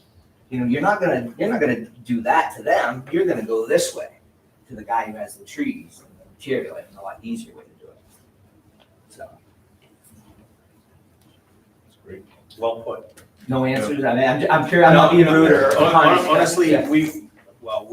most of this board has not been working on it. It's been the road commissioner. Mhm. With him not being here tonight, we're a little in the dark about it. We knew that the easements needed to get signed. I wasn't aware that any kind of scope of work wasn't, sent to the owners, and I think you're right. There should be a scope of work attached to it. We sent out these letters to you guys because you guys were looking for that kind of input. Like, we were all in the dark, like, why won't they sign? So. really So can I ask you, are there any other people that haven't signed, or? Yes. Okay. We talked a couple weeks ago in a workshop, and we were gonna offer up to the people who had questions that didn't want to sign to come in and speak with us and just exactly what you're doing. So I think with this input, I think it's great, so we know what the heck you guys are thinking. How to move forward. And how to move forward, and between now and then, if there is a scope of work or. Well, I think what you just said, I think we should put a scope of work together, and That's why I say, by the time we get that meeting, let's get the scope of work, if there is one, and get it together, present to you, and your fellow neighbors that have questions, and show it to you. Okay. And then ask the questions, and then you guys can make your decisions from there. Okay. I think it's fair enough. I was on one of those roads, Frost Road. I know exactly what you're talking about. I've got motorcycles going by at about 60, 70 miles an hour. Car went by the other day about 70 on Frost Road. I don't know that. So moving forward from here, because I know this has been a couple of year thing going on, I've got these dated for a while, so. they're saying 50. Right, well, I've only been at 21, I've heard it for 21, so, Well, yeah, there you go. Like I said, so we don't know, I know I spoke to Brad, just like I said myself, he said it wasn't in the budget this year, you guys were hoping to do it next year. But again, my concerns was, and I know Brad, he's a nice guy, but the work that he did on our road, it didn't do anything. I mean, if any of you guys get a chance to just drive down Oscar Littlefield Road tomorrow, take 2 minutes out of your day, and drive down, and look at the left side of that road, of the work that this town paid for to have done. Nothing. I will do that tomorrow. Okay, appreciate it, so. And so we'll obviously be informed of like, if there's a proposal, the next meeting, on when it's gonna be brought up, all that stuff. If you could put it under unfinished business, the We next have meeting. Selectmen's clerk now, and she's something we Nice. needed for a long Nice. time, so. And like I said, I mean, I wanna reiterate, I'm not opposed to paving it. I gotta have some answers. you know what I mean? Absolutely. I just think it's fair. It absolutely is fair. All right, great. Thank you. Thank Appreciate you. your time. Thank you. Appreciate it. Thanks for coming. Thank you. Wow. I answered a lot of stuff. Thank you, Lindsay, for sending these. I'd like to add something. There's still one or two others that 5 or 7 years ago, whenever we sent the first letter up, John was here. I talked to him 3 times, almost an hour each time. And he still owns property there, and he refuses. He says, no, I'm not gonna do it. I don't care. I don't want to do it. And in fact, this property doesn't even come close to the road. So you gotta be prepared that you're not gonna get everyone's signature. You gotta have a plan of what happens next. So don't waste your time doing this. The other thing I would add is I think Justin brings up a really good point, that there hasn't been any scope of anything shown to us. What I thought I understood was the process you were going through was just a process of finalizing the fact that the town owns the road. Now, perhaps it really would have been good to send out, hey, the town's gonna own the road because the road commissioner wants to pave it. That might have been helpful. But I think that it wasn't what I understood from you all, it was not an attempt to hide as to what you're gonna do, it's just you were taking them step by step. I think earlier on in the process, the road commissioner and the former road commissioner was telling us what the cost of it was every year to repair the road and redo the road, and that we were putting a lot of money into it. So to go and pave it would, kind of finalize it. Eventually. I think that's what the It will initial, eventually save the town money. yeah. But it's been a long discussion. As far as Justin, the area he was talking about, Brad told me that he didn't want to put any more money into it, expecting that it would be a design fix as part of paving the road. Any fix today, a rain like today, you start washing like that. It needs to have a tar or some other material that would hold together while the water rushes down, because it's fairly steep through that. Well, he did carve it, and I was there when he did it, and I have spoken, like I said, I do this type of work as well, but there was no sort of like mesh or fabric put down, the pitch and the grade wasn't really, it was just going in there with a little excavator and doing it. And like I said, at the bottom of it, there's a culvert there that was existing, that supposedly was filled with sediment. He couldn't find it, he admitted he couldn't find it, that culvert should have come out, and the new culvert should have been put in there. He admitted that he did not find the culvert, he did not pull it, and he put the culvert right beside it. And when you take a ride down tomorrow, it'll be very clear to see. Now, it looks like it's washing right into the culvert, and some of it does go in, but it's not doing what it's supposed to do. And if you didn't want to put a lot of money into it, because it was just a Band-Aid on an open wound, why spend the money? Why spend any of our taxpayer money? Why come down there and dig up the road and do all of that if we knew that that was going to be the scenario? I do work. When I go to do a homeowner, I don't want to do a little piece of work that's going to cost you more money down the road. If you want to do something, we'll do it all right. We'll do it once, and that's it. No sense spending $5,000 to do this when you're going to spend $60,000 in 3 years. Take the $5,000 and put it toward that. I don't even know what the numbers are. I'm just running numbers, but and there's a lot of people that just don't really know what's going on there. So the proposal, I think, would be fantastic. Honestly, loves it, no. Yep, good, Bob. I listened to the road commissioners say, we would take care of this road for X amount of years, we need to go in and just pave it. Okay, just do it. We have people on the road who are claiming an easement and refusing to have it blacktop. Is the town taking this road over the years by adverse possession? Is it truly a town road that's been accepted at a town meeting? If it has, I question the town council saying for us to stay off it and wait till we get the easements. This isn't making a lot of sense here. If it was never voted on as a town road, then all these people have a right to say, no, I don't want you. But the flip of the coin is if we did take it out there, then these people have no means to say, don't come in here, don't pave the road. If we took it by a town meeting over the years, this goes back a long way, so I have no idea. The wording that they keep using about it is prescriptive use. So It's not been claimed. it hasn't been claimed, but because the action has been taking place for all these years, basically the town is responsible for it. No, I don't believe the town is responsible for it. I believe the town is going to be faced with the option, do we continue doing this? If you're taking it through prescriptive easement, you're going across private property, these people are going to have, if they've been holding off on this for years, they have the right to hold off continuously and say, no, you're not doing this. So I think that bears looking into. There's a lot of documentation in the file that talks. This whole issue has been dealt with by attorneys and previous boards. In We have another 2017, the town attorney wrote a 5-page letter to the board and said, basically, the town is responsible for that road. It doesn't matter whether there's a court order or anything else. So was that by, Brad Moore? Yeah. December 11th, 2017. By the current attorney? Yes.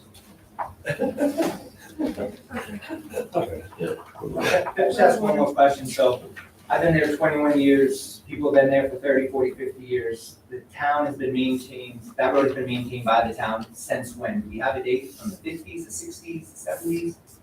I don't think there's a date. Or the number of 50 years Okay. keeps So coming up. why all of a sudden, in the last 3 years, is there a big to-do about whether the town is gonna continue to maintain this road? I don't think, I think it's been coming up every single year, Is it but it because just of keeps complaints? getting kicked down the road. Why would you not continue to maintain it, I guess is what something must have happened over the years to You where. guys just said, your prior road commissioners were getting together being like, it costs a lot of money to keep creating this road, we should pave it. I don't think they, I don't ever remember hearing that we didn't want to maintain. Correct. The grading that they The do is attorney- it doesn't do anything. I've never The seen the grading- road. You guys the road throw grade. stuff in the holes and go over it with a tractor and that's The it. back of the That's all dump you guys truck, put a 3/4 inch gravel, put it in the hole, and then drive So over I it don't with know the how truck. that's They don't even costing a lot go of over it, money. but they back drag it with the tractor. And besides the riprap and the stuff that they did that Yeah. doesn't work, That's, I mean, I don't you know. know when stuff's done on your road, you know what I mean? So all this money that they're spending, I'm not sure what all this money is. You know, I mean, they back up with a dump truck, throw some 3/4 inch gravel and run over it. It's We been watch it. crowned a few times. We had, I don't remember who's done it, but it was done but with a small grader one year, several years ago.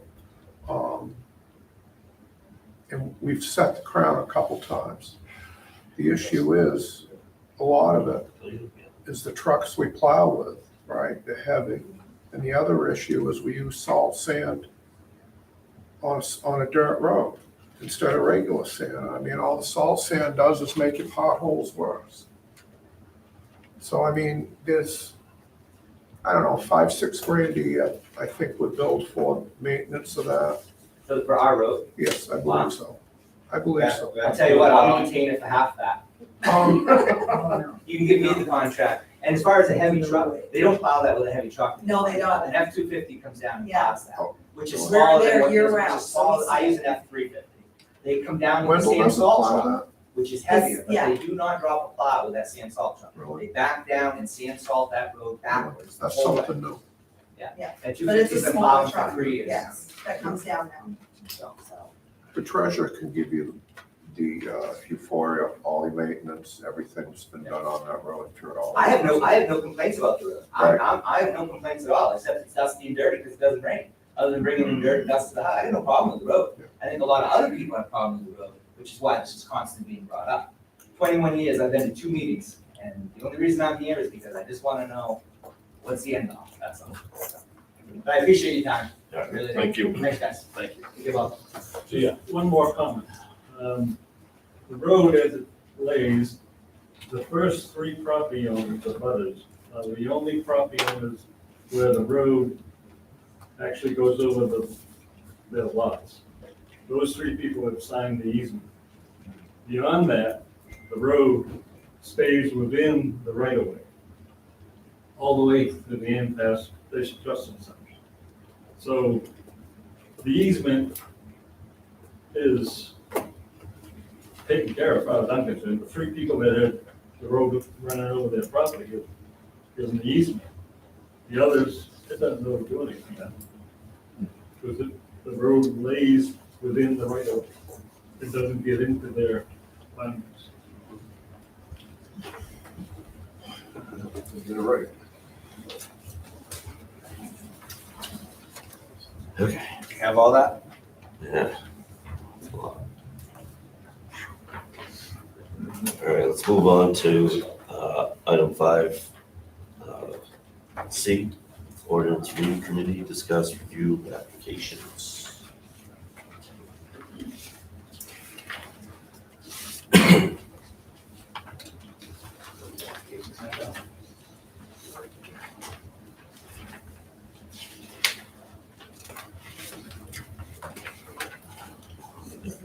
got any input?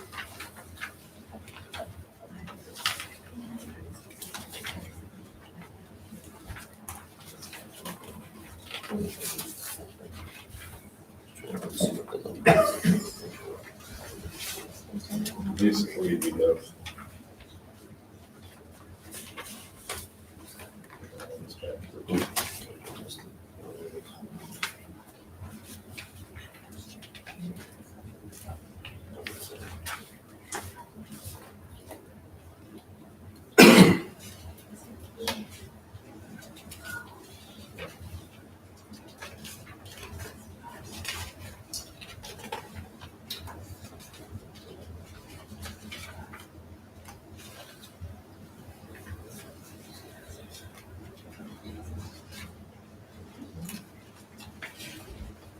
You guys have questions on, so this is basically what I found.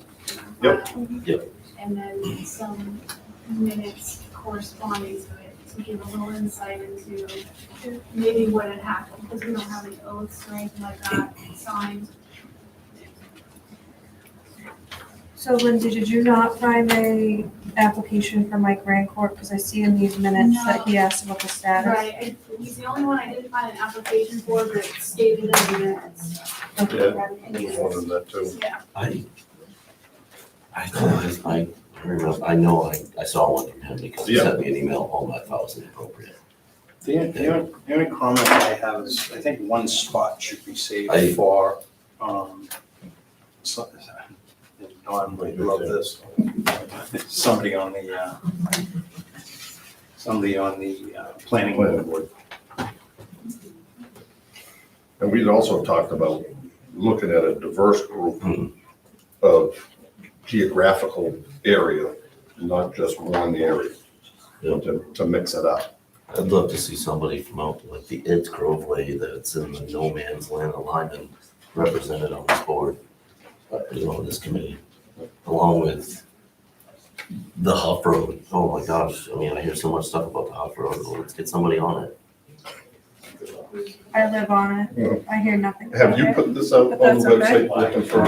Just You have? saying, It's maybe the you're one that not. cuts across. Yeah, I think. Tough road. Yeah. I can't remember if ordinance Oh, you is on there, can't because there was a speed lot on of. it. Oh, speeding, sure, but is that ordinance Can review? you Just so much revive that? So I think the confusion I have now is like, there are two members that have shown an interest, but it's, I don't know, the board never really made the official decision. And then there's another person who's, I talked to on the phone, who said he's interested. And then. Is that the one that doesn't have an application? Nope, they do. I put little notes on them. Because I thought, I remember that name too, Rancourt. Rancourt. Yeah. Yeah. I just want to have a plan or something that we're gonna do about it, because it's just been hanging out there. Yeah, like, do you want to revisit the applications in front of you and reach out to people? Can you reach it, do we have any information on Rancourt? I think it was sent out if you're looking. Can we, I never got an email asking. He came to a meeting last week, guys. yeah, And Bill said he'd respond to him the next day, and crickets. So you think it was just verbal? No, he applied. Did He sent an application in. Well, with the way our office has been Yeah, I know, run, and I know. she's done a great job finding what you could find in the backup documentation, so it's obviously there in the minutes. So 2 applications was reflected in the minutes. Dawn, do you think somebody from the planning board would be willing to sit on the ordinance committee? I'm not sure anyone's dumb to do that. We're just asking. John's gonna sign. John's gonna I sign know. It's possible. Okay, well, you'll have your chance and just, yep. I think it would be I think it would be a good idea. Yep. It's just, yeah, I think it'd be a good idea. Yep, okay. Let's Table table it and revisit. Table it and revisit. Get Maybe- more Get in touch applications. with, put, refresh, Lindsay, if you could refresh the website on that. Try and contact Rancourt or find his paperwork. How about if we say we want it on the committee. I guess my only concern is that we have all these we do have these applications, and I think these people don't have any ultimate answer. I think maybe 2 in this pile got an answer, or maybe 3. There's some people in this pile that don't have answers. Yeah. So we ask people to volunteer for things, and then we just leave this big kind of, like, what's happening? What do you suggest? I think if there's gonna be a decision to move forward and make up the committee in a different way with people from different areas or something, like, we just need to be intentional about that and spell it out, and then seek applications and communicate with this pile one way or the other. It's just sort of this, like, void that's been hanging out. What's the advantage of diverse locations in town? I guess that's what I'm missing. I've been sitting here thinking about it. Give It's different, tough getting community applications in, I would say, like, there's not a big pool of people out there that want to jump on board and review things. Yeah, to Jessica's point, we've got this group that expressed interest.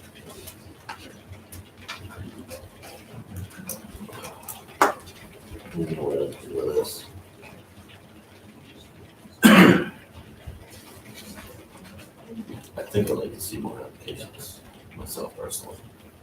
I don't know about anybody else, but and I think with Lindsay on board and Michelle and Amber are here, so they're even here maybe to write to these folks. I mean, Lee's already been voted in. Okay, But he was also, there was actually something in the minutes that said that we think in March I think to reconsider his application. It's in March, there was a mention of it. I don't think we even have any oath sheets. We have No. one oath sheet for Lee Schatz, but he hasn't been sworn in. no, this So is there's nobody on the committee technically. correct. And I think, this is where I dug up from the past, and I wasn't part of the past, but I think going forward, you guys might want to just consider what you have in front of you. We're gonna make a motion on it now, or, discuss it down the road, but it's like, you do have applicants in front of you. And I don't, I don't want to do it. You did.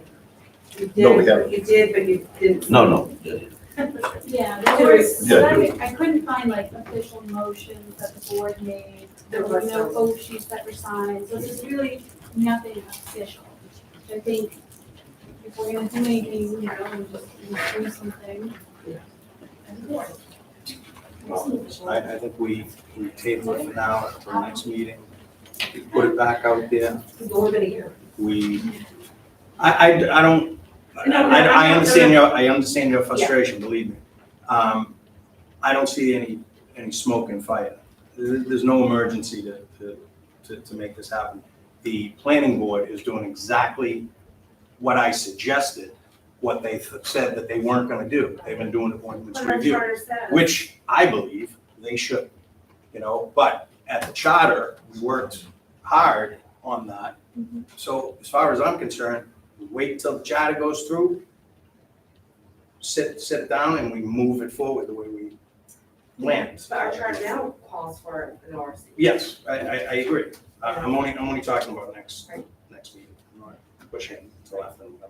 That's all I need. Right. Well, it's a matter of timing for the planning board. I mean, I think you're right. The planning board should be reviewing the ordinances periodically. And again, I would recommend everybody look at a comprehensive plan and see all the activities that are required in there that are not being done. This is another point, but it's a matter of timing. So, the advantage of an ordinance review committee would be, if it were effective and working, would be that hopefully would be going through periodically and getting input and making the ordinances better. Of course, they all have to be approved by the voters. So, I mean, it's just a lot of work, and you gotta get people who are willing to do it, and that's like everything else. What is the process now? Do they have to go through hiring committee? Like, because there was the, didn't have to, then you had to, and then that was put on hold. I thought we finalized that was. I have no clue. We don't, I don't know. I don't think that's finalized, honestly, because we just voted in 2 people to ARPA committee without putting them through hiring. Right, that's what I mean. I thought we did away with that one meeting, didn't we? I just want us to do things consistently, so if we're not going to, I'm okay with that. If we want to put this out, start fresh slate, I think it's worthy of sending it to all of these people in the pile to say, Mhm. we are going through the process to fill the seats on the ordinance review committee. Do you want your application to be active as part of that process? I just, That's fair. That's fair. it's hard to me to put something out to our community and say, hey, we need volunteers for this, and then we just leave them kind of in this holding pattern. That's my concern about it. I say that's what we do. So What say you? can we make sure that it gets on the web, that it's updated? Exactly. So we'll take this up in the next meeting. We'll deal with it then. We'll make a decision, one way or the other. Okay? If she gets back from everybody. True. Well, whomever she hears back from. Can we make sure that these people all still working on that? I think you did, I think you did some of that, you have Yeah, notes yeah, on sorry, here. yeah, there's stickies on everything, I'm sorry. But if you're able to just let them know, like, hey, we are gonna put this out, so when you see it, There were two that were technically voted against by a previous board, so do you want me to reach out to those two? Or, Well, no. I don't know, I wasn't here during that time, so it's in the minutes. Yep. You know, it's up to you guys. Sure. Yes, well, We voted. We'll revisit it. yes, so reach back out to them? To the two? Is that fair, I guess? I think it's only fair to put it out to the community of Lyman, and then we proceed. We need to vote on it? Procedural thing.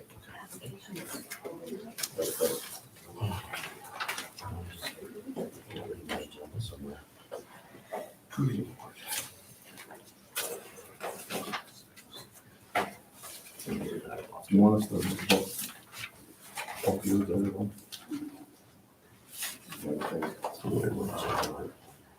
Because it's so easy. It is.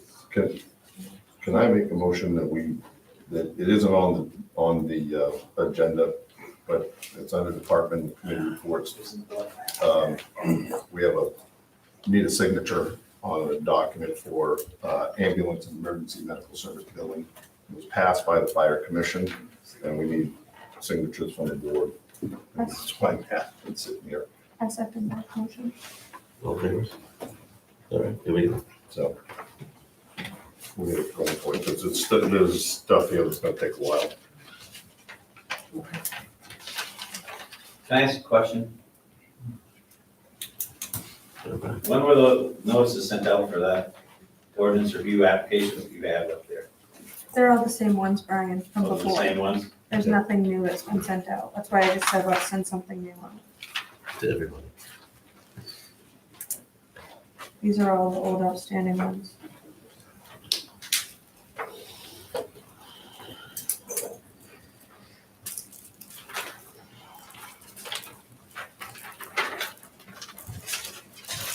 This we don't have to hold it hostage, in case you have to leave.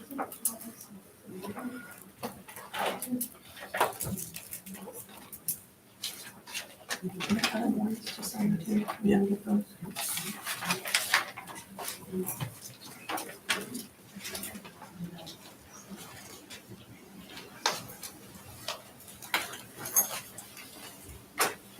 You want to do that now? No, I'm just looking to make sure I don't miss anything. Just stuff. These are all, we haven't even got to yet, yeah. All right.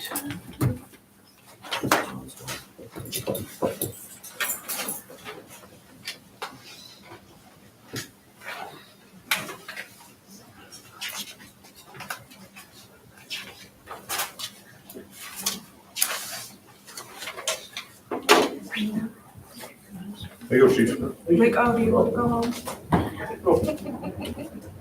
When you went to tell. Work, When you work. want to, you don't have to stay hostage to that.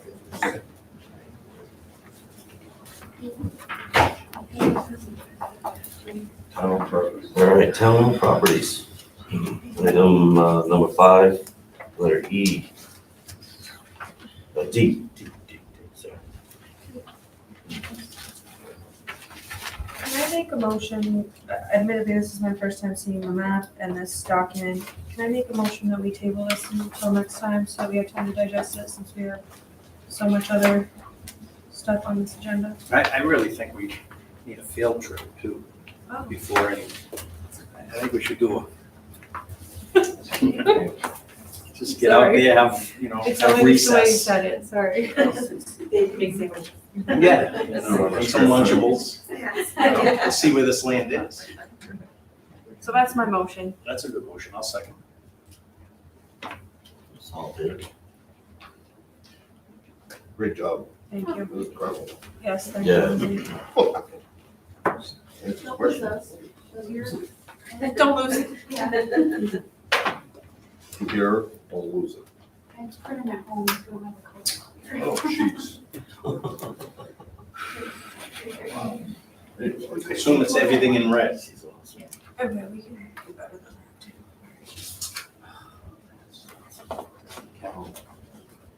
Thank you.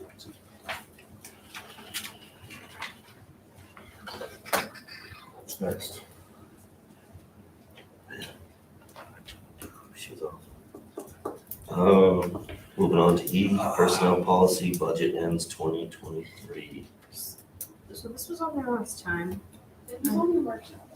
Yeah, and I just want to be clear, I believe that I said I was gonna look at that as a starting point and then bring it back to everybody at some point. Didn't we say that? Okay. So I have not looked at it yet, to be clear, but I will. All right. Is that okay? Yep. All right. Item F, transfer station cameras being reinstalled. So I guess, I don't know, the whole story behind it, they weren't installed correctly, or maybe, I'm not really sure. So suggested to have like IT go out, look at what needs to be assessed or fixed. And it's just you guys approving. Are they new cameras or the ones that were existing? They're existing, I think they were installed in 2020. Yeah, they're just not working. Brian's right here. He can fill you in. Yeah, I can tell you that there's one camera that works all the time. We can see it on the screen. The rest of the cameras were never really hooked up properly. The two that are on the storage or the garage, there's two cameras. We've never seen anything from those two cameras. They were never plugged in, I guess. So the job was started and it was never finished. The guy got to a certain point, I guess he had questions for, what he could do, what he couldn't do, and he never got the answers and he just never finished the job. Who's the guy? Do we know? Yeah, I was Does gonna say, anyone do you know? I don't know We don't. the person that put it in. It can be a liability issue if like someone were to fall or be injured. Oh, yeah. If we have the cameras and there's nothing wrong with them, Well- we should have somebody look Yeah, at I it. think it's just a matter of getting, the remote cameras are not hardwired. The two on the building, the office building are hardwired in, that's why we can get pictures from those. But the ones that are remote never were hooked up or never turned on or something. Have you got a internet connection? Wi-Fi up there. We supposedly have internet connection, but we never use it. And so I'm sorry, this is all new to me. So they're like on a screen in the transfer station office? Yes, there's a That's where computer on they, top of the refrigerator. Okay. That displays, it's got 4 sections on the screen. Yeah. One is constantly on, Mhm. 2 kind of flicker in and out half the time, Okay, and the 4th one never comes on. okay. Do we have internet up there? I believe so. We have a router and all that fun stuff, but I'm not sure if that was ever hooked up either. Right, I'm not sure if they just put it in, planned on hooking it up and never finished. I think what they have is an AT&T hotspot, Yeah. because the fire department had AT&T and a couple of the town's phones jumped on the fire department's plan at the time. And then when we went over to Dayton, we separated. So I don't know if this town's still with AT&T or not, but I believe it's an AT&T hotspot. That's how they get their internet. How do we research that? I have a lot of questions about that, but, Okay. I'm not a camera guy. We gotta, first we gotta find out if we At have least look at it, internet up there. and, because I couldn't assess it myself. She said he. Yeah, I don't think he does cameras. I think we talked to him Who about does, cameras so- here that we're gonna install. And I think he could tell us We can tell about internet. whether we got internet, whether we on top, whether they're. Would Jeanette at We'll least figure know out right if at the we end of paid? August, the rules. Somebody has to know if we paid for this. Okay, I kids. mean, I can ask Jeanette too, on like, I don't know what's money, you know. If we're paying for internet up there, then that's half the battle. I think the hotspot is. But doesn't there have to be some type of a service for the cameras to function? They must pay for something. I was told, do we have it, I don't know how long we've used Beam Data, but I was told different IT installed it. I You don't don't need a think there's a service for service cameras. that goes with it. Okay, It's all connected to that one computer that's in the office. Yeah. okay. And then there was discussion of having it. So it's being not like able a to be monitoring monitored service, down like here. Minuteman doesn't monitor. No. Got it. No, Does it Okay. report over itself? I'm sure it I would does. assume it would, yeah. Nobody's- nobody knows what the other system works. Yeah. Okay. And I think it's, yeah, I think it was a low budget. I've looked at it, gone in there, and it's like, not what we're proposing to do down there. So I would recommend we have it evaluated before we throw any money at it. Because we have had talked about putting internet out there and getting on into the 21st century. So the telecards were, so how do we evaluate it? I mean, there's main state security, there's Beam Data. But it sounds like it's not a security camera though, right? It's not like it's hooked up there. Right, that's what I'm saying. So I think a security company could evaluate it, but I think they're just gonna say, oh, it's just like your own closed circuit camera. Yeah, I think that's Goes to your own thing. what it was intended for, is in case there was an accident or in Does it case somebody. record? Like, can you go back and play back? We were never shown how to do Yeah. that. Okay, I mean, I'm sorry, I'm They gonna never- stop asking, I I'm would- They gonna stop never asking finished the questions. installation. They never actually finished the I think we just installation. need to be done. Right here. For there? Now you'd have to Yeah, talk to- so I asked Jeanette on August 9th.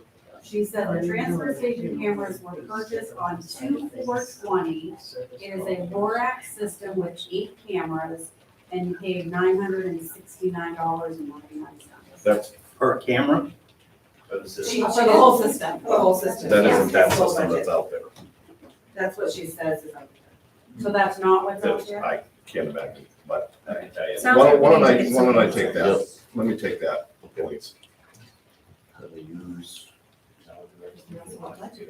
I'll make a motion that Tom takes it. I'll second. All in favor? Do it again.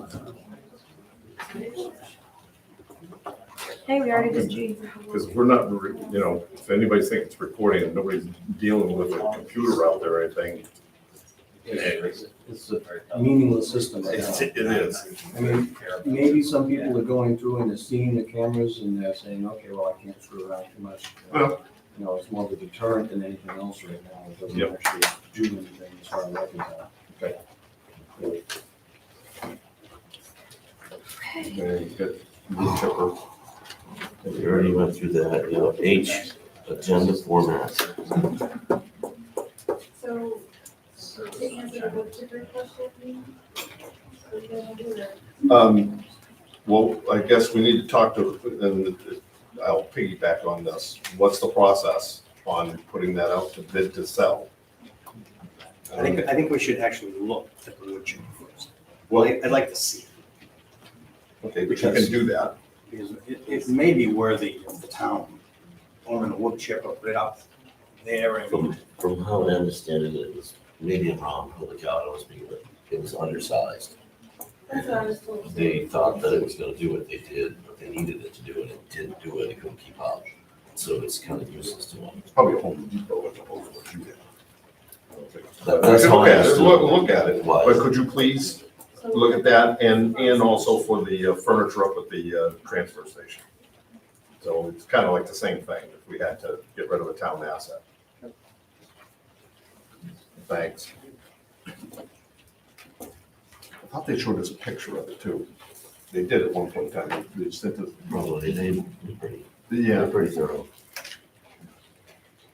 All right. You good with that? Yep. All right. Agenda format?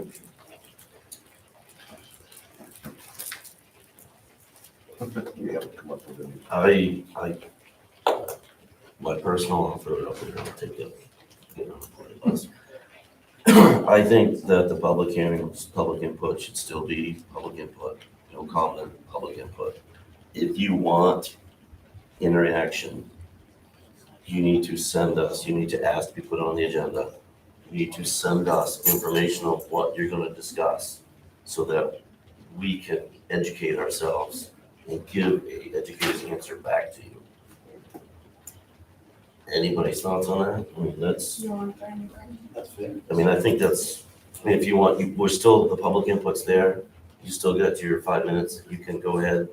But if you want to be addressed, I think you need to put it on the agenda so that we can educate ourselves on what you want to be addressed on.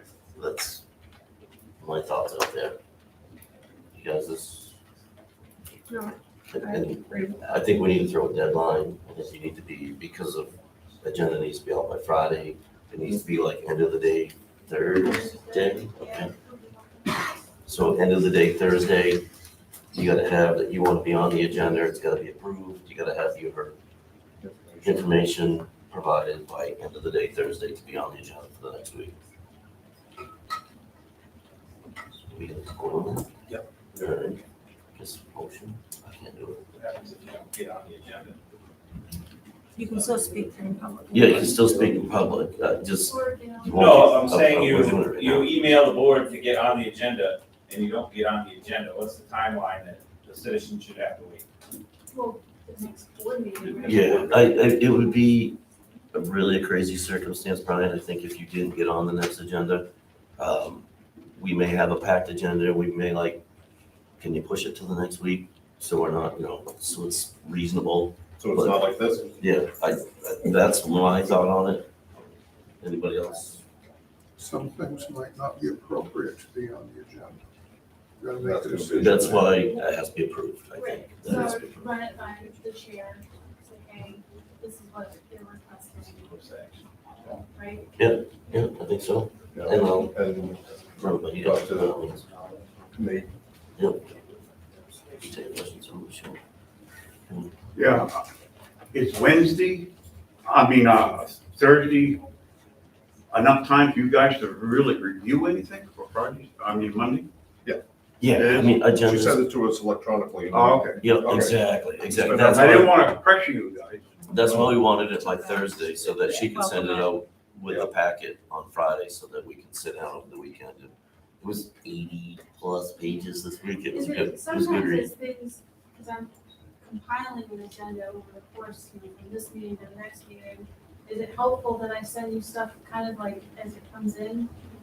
Not for me. I like it all in one. All in one, Yeah. no, Okay. I'll be honest, if I get 15 emails from you in one day, I'll sort through by which one's short when I can read them quick, Oh, yeah, and which ones are super long, and I might like leave that one tagged, yeah. come back to it, so. Yeah, I just need to work. Okay. we're trying to avoid, we're trying to be able to read between Is that- Friday to Monday, so we're not reading it while in front of you. As you remember, So in those days. if you don't get on the agenda, but you do want to speak your public comment, can you ask for a response to be speaking to at the next meeting without having to have, say, like, if you bring up something and you say, I know you can't respond tonight, but can you look into this and give you a response next time? That way you're not always constantly putting people on the agenda, is that? I mean, I think putting people on the agenda is like, so they don't get blindsided too, because people do comment, they're like, I want answers to this, but it's. but they know they're not getting answers at that moment, but they're Yeah. stating their issues like then, and then that's something you can look into, the answers for next meeting, I don't know. You guys, I mean, I think we had a couple of people on the agenda tonight, and I just like asked them, like, is there anything you want to present to them for information? Like, the cemetery committee was like, here's our thing, they had a whole beautiful written article. Yeah, so I mean, on my end, I was just trying to get information from people. So, yeah. some may or may, it's a good point. I would almost suggest. I mean, we're not gonna cover everything. Right, right, I mean, just if there's something that happened to happen that day, maybe that you want to bring up, but you don't expect a response at that moment. If I have an answer, I'll call you. Yeah, I email, personally- call, Yeah, anything no, I like mean, that. Yeah, and, you know, I don't wanna pick on Don, but Don, but I will. Okay, he's on the planning board, and, you know, if he brings up something for the planning board for public input, well, he's probably on the agenda, or should be on the agenda as a committee of the town. You know, I look at public input as a time as a citizen, nothing to a citizen.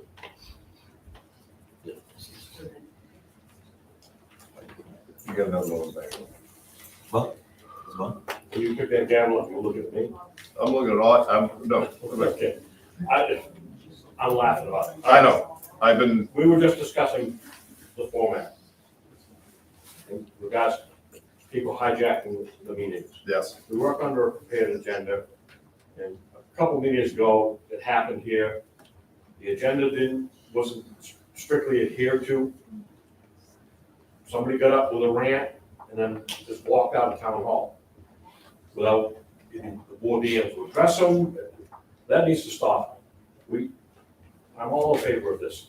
Let's put a structure to these meetings. They got a complaint, gripe session, okay, voice your complaint, but if it's really, and if it's not,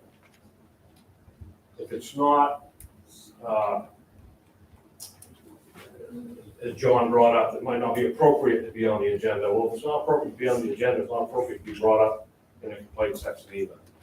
So, I'm all for this. Let's get some structure, and the whole town knows how things work. yep. Thanks. I think we got the support on it. Yeah, I do too. Okay, so Good, moving on. so we already voted, what's that? Our Walker Road construction memo. We didn't vote. You didn't vote on it? No. All right, so you didn't want to, I vote. You could, could, I make a I can't make the motion motion. to, Come on. to keep public input where it is and it is a input for the public to talk to us with no response back from us at that point in time. And if you have an issue to put it on the agenda by Thursday, so it can be put in and supply documentation to us, so we can review it by the Monday meeting. Does that capture it? That's the gist of it. All right, second. John second. John? Any discussion? All in favor? Full. Okay, let's move it. Got that done. Wow. All right. Walker Road construction memo. So Walker Road, I did some research on the issues that we have there in the first part. And I shall read it to you. So the Walker Road Reconstruction 2019 project, the total bid was $593,000. I have researched and scanned through all found documents in Town Hall regarding the 2019 Walker Road reconstruction project. The select clerk has done the same and put together a timeline. I requested and received engineered work notes and email correspondence from the engineer of the Walker Road project from the road commissioner. I also requested a statement of facts from the contractor, which I have received from the road commissioner. Here is my assessment/opinion. Although there was no working construction folder on this job with meeting notes, field decisions, etc., a record file was put together using what limited information was available in the town hall records submitted by the contractor and an engineer. Number one, contractor was awarded with only 2 bidders. The awarded contract was for $593,000. Number 2, it appears that there was no formal motion to give the vice chair at the time the authority to take the lead of this project.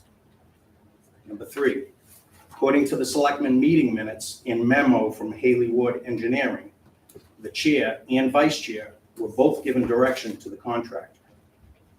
Number 4, According to the engineer from Haley Ward, memo dated July 25th, 2022, see the memo, it appears that 5 changes were made on this project by the vice chair. See memo. 4 culverts were deleted, 1 was installed further up on private land. According to the engineer, one of the deleted culverts appears to be contributing to the current drainage issue flowing onto private land. The road commissioner has been working on a resolution. Number 5, John Tibbetts mentioned in the past meeting that there were problems with the quantity takeoff material needed for this job to be completed. Please note on construction plans, page G101, note number 12, it states, the contractor is responsible for verifying topography and existing conditions prior to construction. I have questions. I ask these questions to the board, as well as any in the future can learn from any mistakes that may have been made. Number 1, why were there only 2 bids for this size project? Number 2, why was there no formal motion, discussion, or vote to give any one selectman or qualified person the authority to oversee a project of this size? Number 3, why was there more than one selectman giving direction to the contractor?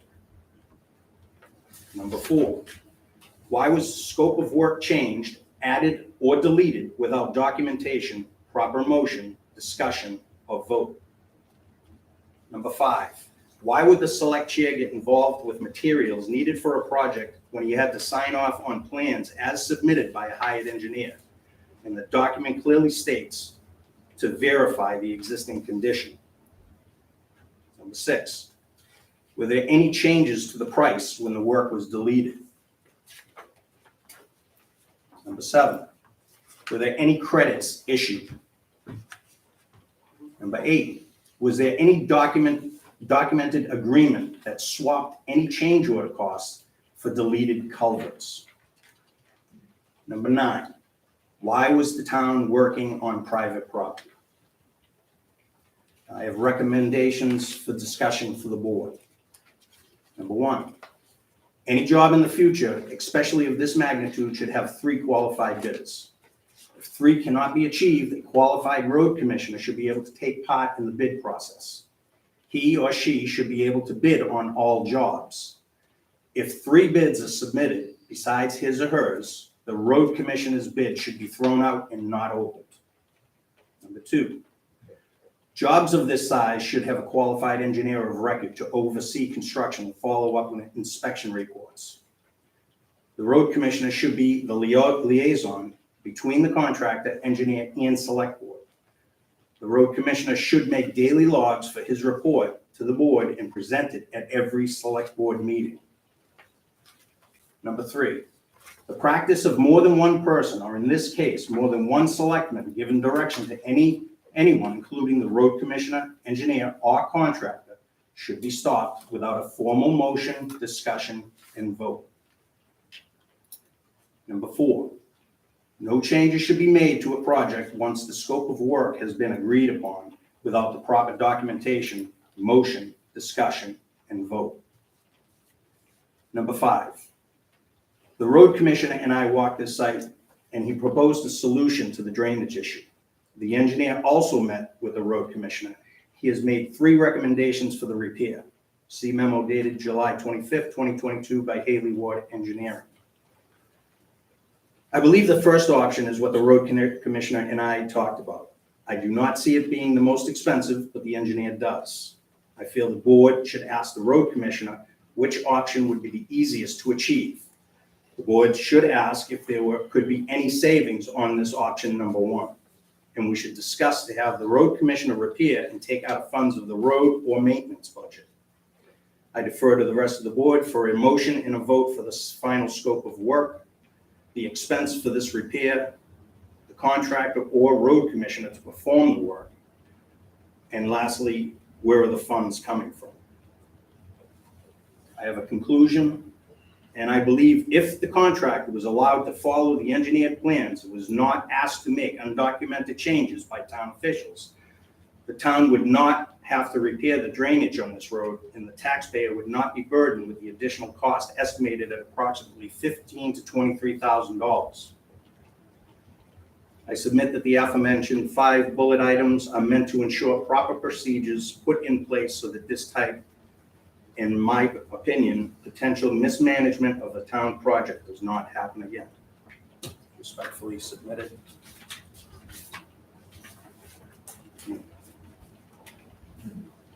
That's all I have for the Walker Road reconstruction in 2019.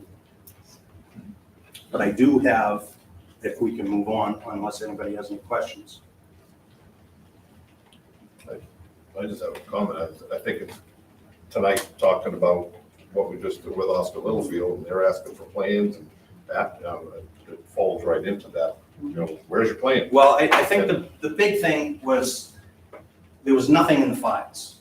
There was no minutes that you can research and look and see where the problems are. That's the crux of it. You know, I mean, you get transparency thrown at you every day, and I don't see transparency in this job. And that was almost $600,000 of taxpayer fund. Well, look.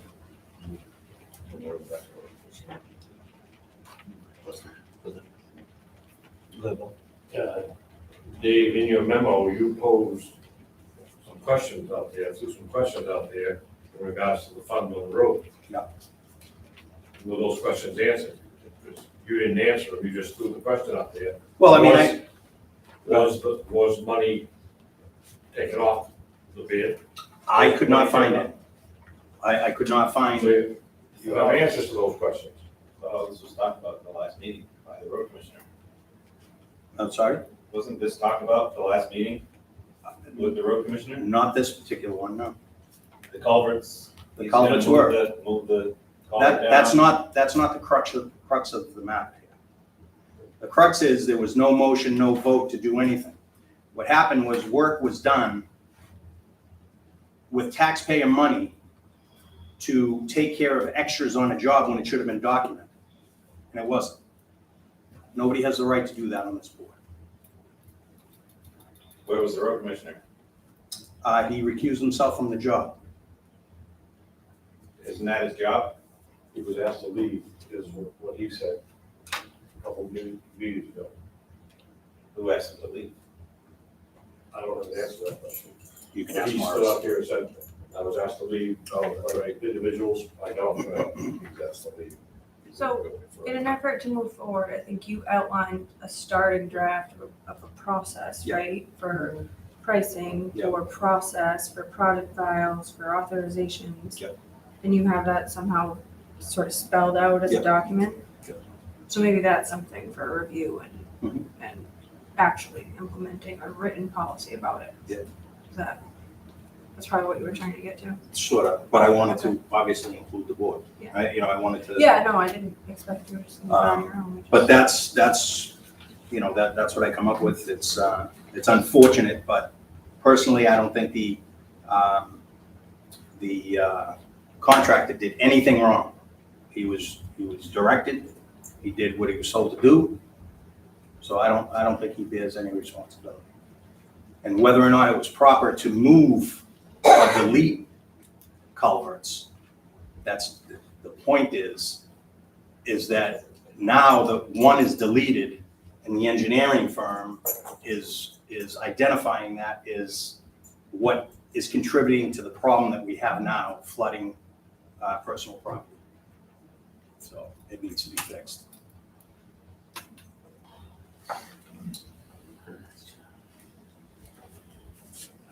So if you're looking for 3 bids, how would this job get done, this next phase? So if you, why don't you just look at the document afterwards, but how this phase, the road commissioner, I believe, should have been able to bid it. And what if he didn't want to? Well, then I think it should have went out for another round. That's what I think. And that could possibly put you into the next year to Sure. get it done? Sure. Road commissioner's a town employee. Yeah. That looks like a child. So what happens if no one, what happens if you don't get 3 bids? The project can't move forward? I think we'd have to take that at the time. But if you're writing that into the rules, Yeah. then the rules have to be followed. Okay. We may have to come back to the board for a vote. Just a question. That's a good question. Something that could be worked Now, out. if you go, If you go 3 times and you strike out all 3, We don't have to you figure don't that have to out figure it out now. now, but that's just But, an idea. You know, But- it's point well taken. Yep. What if, But, you know, my thought was it should be at least tried to adhere to 3 bids. Yep. You know, that's the way it's written. Is that for any project? Just, Dollar value. So the dollar we're looking value- for consistency, right? this is a memo. Okay, I'm this just is, saying, I'm okay, not, forget this, that. this So is my memo. sign up here When needs we to be- have a meeting, when we have a meeting, you're more than welcome to come and we'll discuss it about this format. moving Moving along. on. A couple of things. Oh. So, I met with the Kennybunk Pond Beach Committee. We met with a landscape designer and a second meeting with the landscape architect. We contacted DEP. There was a couple of interesting revelations on it where the Daigles did not want a fence on their property. And they just want to know what we're going to do on town property so that they can make their side better, complement. So that was the new twist. Big twist. We set the building in the parking lot. That's there. I don't know if you guys have a picture of it, but that's there. I notified Marcel to get the work order for electrical on that. We just need to discuss where the funds are coming from. Maybe we can discuss from the ARPA committee tomorrow, I think, where the funds are coming for those cameras. Because those cameras, I don't believe was paid for through the budget. I think we put pretty much everything into ARPA to discuss. And personally, I think that's one of the first things that should be done. Yeah, those cameras.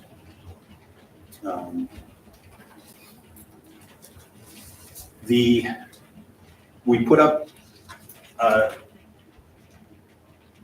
service for a resident. That went very well. It was on Kennybunk Pond Road. I scheduled to have the secondary pole come down. What actually happened was the electrical pole fell, we didn't know at the time, but it fell over. CMP came and just stood it up and tied it to a tree. So it was already snapped. I don't work for them anymore. It was snapped at the bottom. I'm laughing, but that's serious. And it had their electrical service on it. So, I went there and just did the old lean against the pole and thing almost fell over. So that's why I kind of got in touch with you guys. It was really important to do what we did. But that was really satisfying to help those people out. And I do want to say that emergency fund should be, and I don't know if it is, I don't think it is, but it should be a non-lapsing account. And it should be funded every year because that's a really good thing to have for the residents. And just a note, because we talked about it a while ago, is to make sure that the town is getting insurance certificate in workman's comp or a sole proprietor certificate from the state with the subcontractor's agreement for any contract that goes out. I didn't see any, but I'm not saying that's not being done. I just wanted to remind us. Jeanette usually handles that. Yeah. Can I make one comment? I don't mean to get, I just wanted the Daigle family. And when you had one of the meetings, it was one family member that was elevated. I think your comments is a perfect example of what Justin said tonight about a plan. And I spoke to that individual that was elevated with you. And I told him that a plan is being, you know, we were talking about an architect, and his demeanor went right down. He goes, that's the way it should be. We'd be so much better off if we have it. So I think we really need to look at that. Well, I think what was That's two missing, examples. what I think was missing with that project was, nobody contacted DEP. Oh, So Lindsay did touch base with them, I touched base, they're gonna get back, and I'll go from there. What, on the Walker Road? No, No. Kennebunk Palm Beach. All right, sorry. DEP about poles? I'm sorry? DEP about poles? Oh, no. No, we're at Kennebunk Palm Beach. Okay. I'm at the beach. Sorry, switching gears. All right. Yes, ma'am. About the gate at Kennebunk Pond. Yep. Is that no longer being locked? It was my Um, understanding that David said that he wasn't gonna lock it anymore because miscreants hanging around in fact, and he feared for his safety. And he wasn't going to do that alone. So it was my understanding that it wasn't being locked anymore. Do you know anything about that? I do. Yeah, we voted on that. I'm sure, but right now I'm dealing with the beach side. Yeah, I know. You know, Yeah. I'm looking to get the cameras first and get the design going for the beach to sort of double the effort. This is a response, this whole project is a response to David's near miss up there one night. And we decided that, no, we're not gonna put his life in jeopardy for What's it? less money than, For what, $10 a day to lock the gate? okay. I was just curious if that had been resolved. Yeah, no, it We're hasn't. just leaving it open, and that's Yeah. fine. That's fine. All right, moving on to item 6. It was right there on the corner. Yeah. Would it be so hot for- They don't take care of us. State police. Oh, that's right, dude. That's right. Yeah, I've thought of it too. Yeah, But it's nice when he parks his car at the end of the driveway. Yeah. It's a little two people down. All right, item 6A, the assessor 22-23 tax commitment. Just read these off. Just throw some numbers at you. 2021 to 2022, the total evaluation base is $649,847,450. The new one is $659,429,650. That's a difference of $9,582,200. Cool. She's, my gosh, she's so thorough. See this list on the back? Oh, yeah. My gosh. She's gave the mill rates from 98, 99, all the way to 2023. And they range all over the board, but we're definitely not at the highest that we've ever been by a mile. It's a good read if anybody wants to see it. I don't know what else we're going to see about that. Good.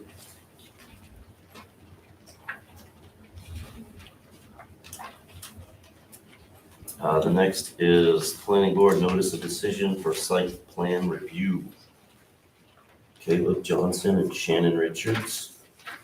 They're supposed to notify you of their decisions, I just didn't know where to put it on the agenda. They are, There's no action required, that's just an information Yep. thing saying Yep. that, It's like an yep, it's FYI. maybe. basically that's done. Yep. I mean, that project is completed. I mean, that's not completed, but the town's action on that project, Yeah, it just says in your ordinance to notify us. yeah, I'm not sure why it says that, but that's right. Perfect. Okay, let's go on to item 7. New business A. Vote and approve orders for the special town referendum for November 8th.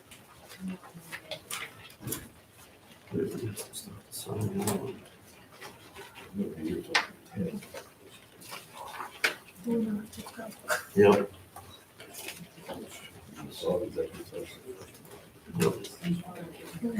So I guess I take a motion to accept. Which? So there's 4 of them altogether.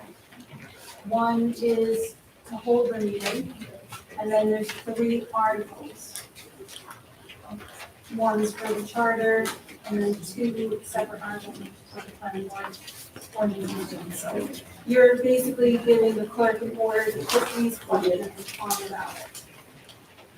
Okay, but in, Should it be all?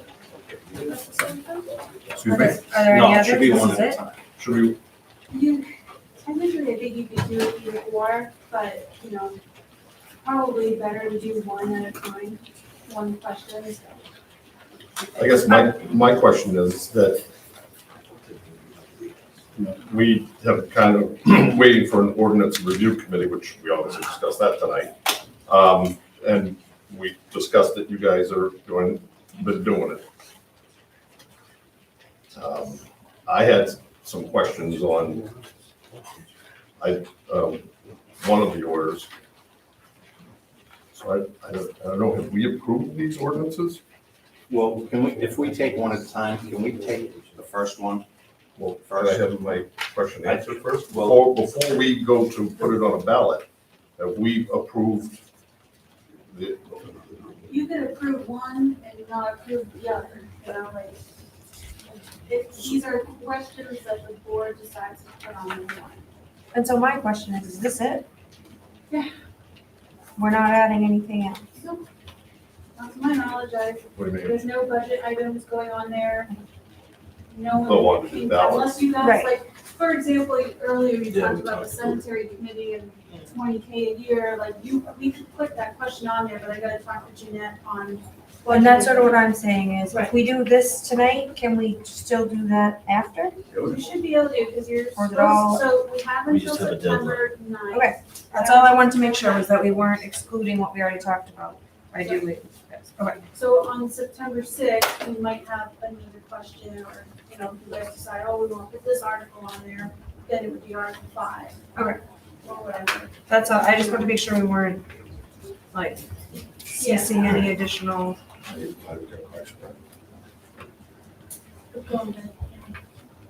want to go one at a time and do questions? Yeah, let's do that. All right. So,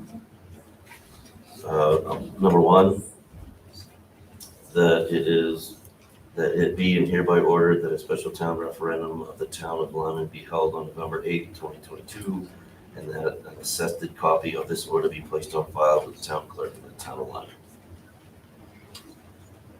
Any motions on that? So moved. Second. Any discussion? All in favor? All right. That's 1. Number 2, Article 2.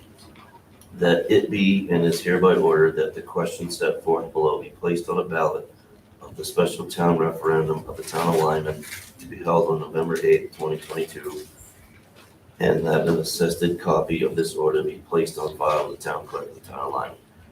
Shall the municipality approve the charter revision recommended by the Charter Commission?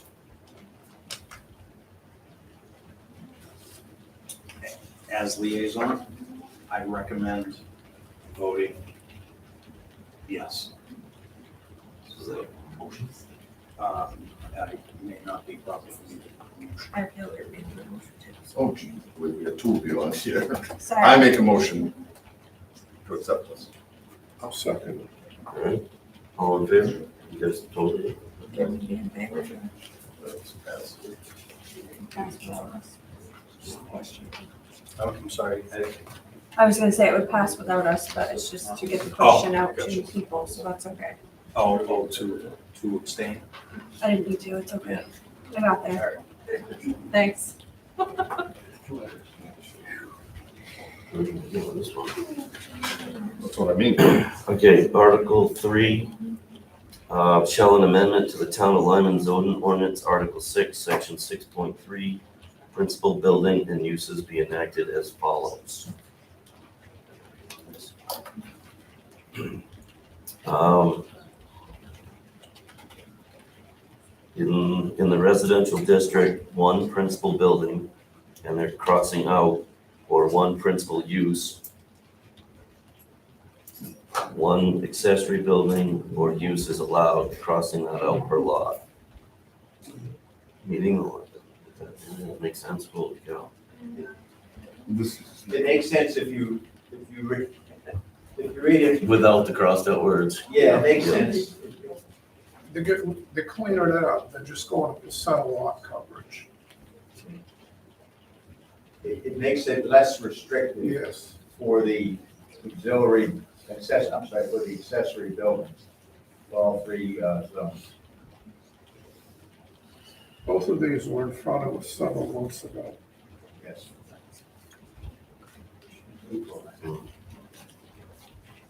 Don, is this what the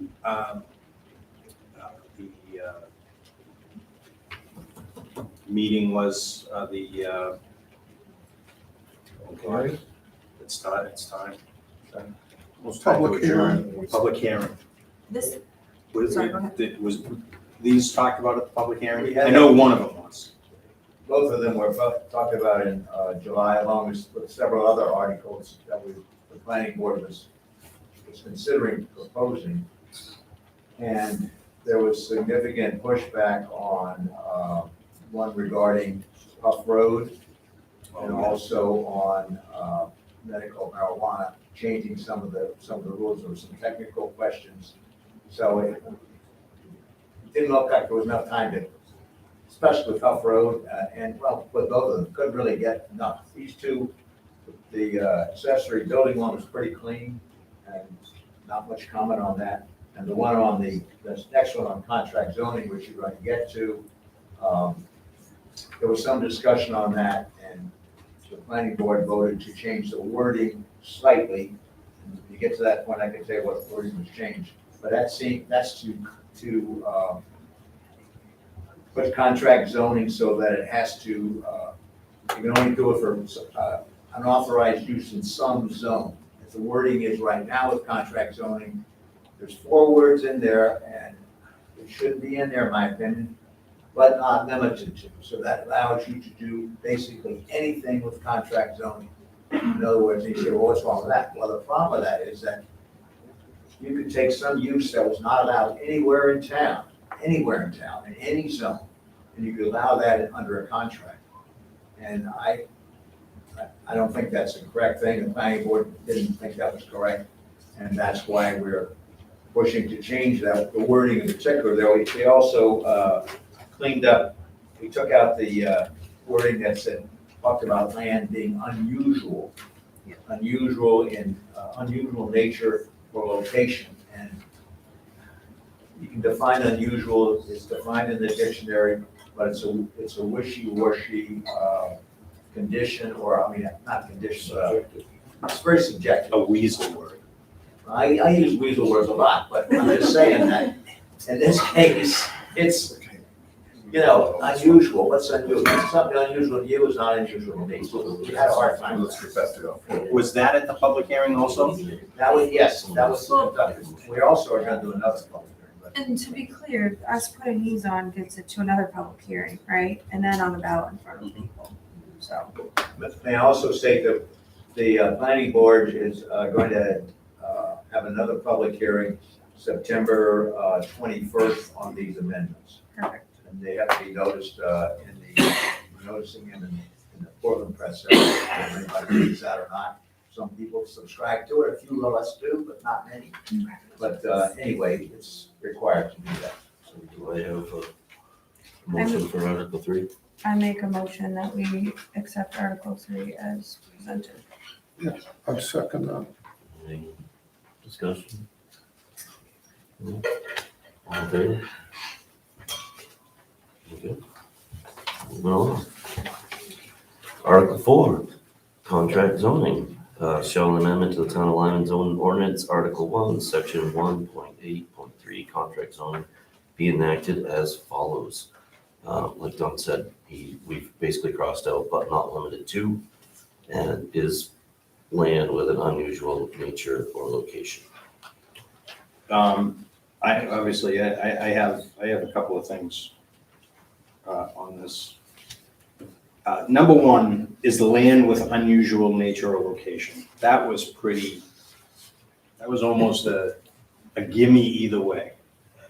However, number four, it provides reasonable expectations of an overall benefit to the town as a whole. It sort of does the same thing. You know, you still have, I think the wording in that should be tightened up a little bit, because what you just said, what's unusual to me isn't unusual to you. But what is reasonable to me may not be reasonable to you. If I might just state that wording is different than what, I don't have it right with me, but there was other wording proposed initially that was probably not as good as this, if you consider this good. But the planning board talked about it, said, well, look, if we're gonna do contract zoning at all, and if the town is gonna do contract zoning, which goes, basically, it's for something like a Funky Bow, or possibly, or there's another brewery on the plain which hasn't been opened yet. Well, that's what you're proposing. That's not what it is. No, I Those know. words that you're taking out, the words that you're taking out, but not limited to, were put in there for the leeway of a board to make that decision. Yeah. So taking it out is fine. I have no concern about taking it out. But let's just state why it was in there. It was in there so that you could move laterally, Well, yeah, except that it would allow you to do anything. True, which is laterally, and you want to tighten that up, that's fine. I just think that the reasonable expectations is, it's sort of the same thing. You might as well take 4 off and leave number 1. It's the same, the same weasel word. I disagree with it, because as one of the planning board members said, why would we recommend contract zoning for any area if it didn't have some benefit to the town? No, I agree with that. I totally agree with that. Okay. But, totally. I just don't think that it says that strong enough. Maybe if you give an example, i.e. whatever, it just, to me, reasonable, like I said, reasonable expectation. I'm gonna look at it and say, well, that's a reasonable expectation to me. I'm not hung up on the wording, I'm just saying that that's the best, I'm not saying it couldn't be better, but I'm saying, based on the discussion at the planning board, that's what we came up with as a. If we didn't vote on this, do we have another shot before? Probably wanna, yeah. Like if we held one more meeting? Well, Do we have enough time? I don't wanna knock it off the ballot, I think the wording should be looked at. Okay, but Let's change it, let's do away with contract zoning, period. Well, that's Yeah, I think the planning board. that's for you to talk about at the public hearing. Yeah. Have a meeting and. So the Now, planning board Can you rewrite change this the in wording state. without a public hearing? Does that make sense? Can you change the wording without a public hearing? Yes, because there'll be a public hearing Well, before it goes onto the ballot. I think that the problem is, like everything else, there's an early deadline, I think, for, not an early deadline, but sort of a deadline for printing the ballots. So you have to have the wording locked in the print, is that correct? Yeah, so the planning board you guys would have to make some sort of special meeting to rewrite the question. Doesn't work. Well, but the problem is we can't, What's the date? What's the drop dead date? Their next meeting, so you guys have a meeting on the 6th, fifth, and ours is the 7th. and his is the 7th. And plus, we have a public hearing on this, we're on the, things on the 21st, and the wording is got to be published, Yeah. it's gotta be, published ahead of time, and for amendments, it's specified what you gotta do, so it follows state law. With all due respect to Dave, does everybody on the board have the same problem with the wording? I do. That was my one comment was reasonable. It's too open-ended. It's too subjective. You have a suggestion? If it provides certain expectations, And, you know, whether it be fiduciary, whether it be, I don't know, you know, plug in a benefit for the town. You know, And I see 1 and 4, you know, I never even thought about the way you just said it, you know, 1 and 4 being very similar. Can you expand on that a little, Dave? Maybe you help Don with this right now. I mean, I don't. I mean, This is, I understand. I don't think it's ours to rewrite right now. no, I agree. It's, we're- Right, okay, I just want to be clear, I think we're either gonna approve it or not, right? Right, yeah. Right. So, I'm not about talking about it, sorry, we just have a really long. This is under discussion, I'm just trying to give Don a Yeah. hint of what. well, No, I get it, I Well, just, you know, we. No, we haven't got a motion yet, anything. We have a motion for article number 4. I move for discussion. And I mean, it's already been, you know what I'm saying? I mean, Well, we need a first and a second before we get to discussion, right? well, if you have a first, you've already discussed it, that implies your second. Look up your Robert's rules. Who made first? You just asked for it, I just Oh, you did. did, I didn't hear it. I didn't ask for, we've done discussion. Second? I'll second. A second? All right, now we're discussion. Any discussion? Deal. All in favor? What's the motion again? Article 4. Are you accepting it or? That's what we were just trying to figure out right now. Yeah, We we're went trying through to can we discussion. discuss for one more second, sorry, my brain is just stuck here. Doesn't the board have the ability to work on this as an ordinance? This is an ordinance, correct? Thought it was supposed to. I'm sorry, is that you I asked? thought we were able to We can. find this. Okay. The select board can propose changes to the ordinance, it's in the charter, Right, the current charter. right. What I just came up with, Don, I'm sorry. No, What I just came up with is just something, you know, provides certain expectations of an overall benefit to the town as a whole, as described below. Whatever that is. I It's just, a whole nother can of worms. that's right? another can of worms, it is. But if you're going for it and you don't know what the reasonable expectation is, it's not, trust me, it's not fair. All right, can we have a point of order? We've already first, second discussion, and we voted. We were still discussing. No, we were No, not. we're still discussing, yes. No, He You you just voted. said, can I bring He it back said to all in favor, Whenever. and you raised your hand. Yes. And I said, can I bring it back to discussion, and Russ said Oh, yes. I thought you said, can we discuss more? So I'll retract my Well- first motion. I didn't hear, can we bring it back? Sorry, I guess I didn't word it correctly. No, I didn't hear it, we may not have heard it. All right. Then I'll retract my first motion, and I'll move that we accept it with Dave's modification. I don't think Dave's modification is clear enough to do that. I have a question for Dawn though. Did you already post the public hearing notification for these articles? We posted it here, it hasn't been, put in the form of press herald yet. Okay. I mean, I sent it to them to, How would you? go with this wording, I guess it's I still can can't be changed. tonight. And it could be changed. The only reason I'm asking that is when you're putting notification out, they're gonna have a public hearing, but the notification has to specify Right. the amendment. So if you guys change the amendment, they gotta redo their notification. Table it. Does that make sense? That sounds. You table this? Is that what we're saying? I don't, if you don't like if you don't, and I agree, Okay. it obviously Sorry, needs it's work. not that I don't like it. I totally It was a agree, rough draft. but Be that clear. was just you know, the old spitball, you Yeah. know? Understood. I just think something needs to be done so that whoever is going for it knows what he's going for. I agree.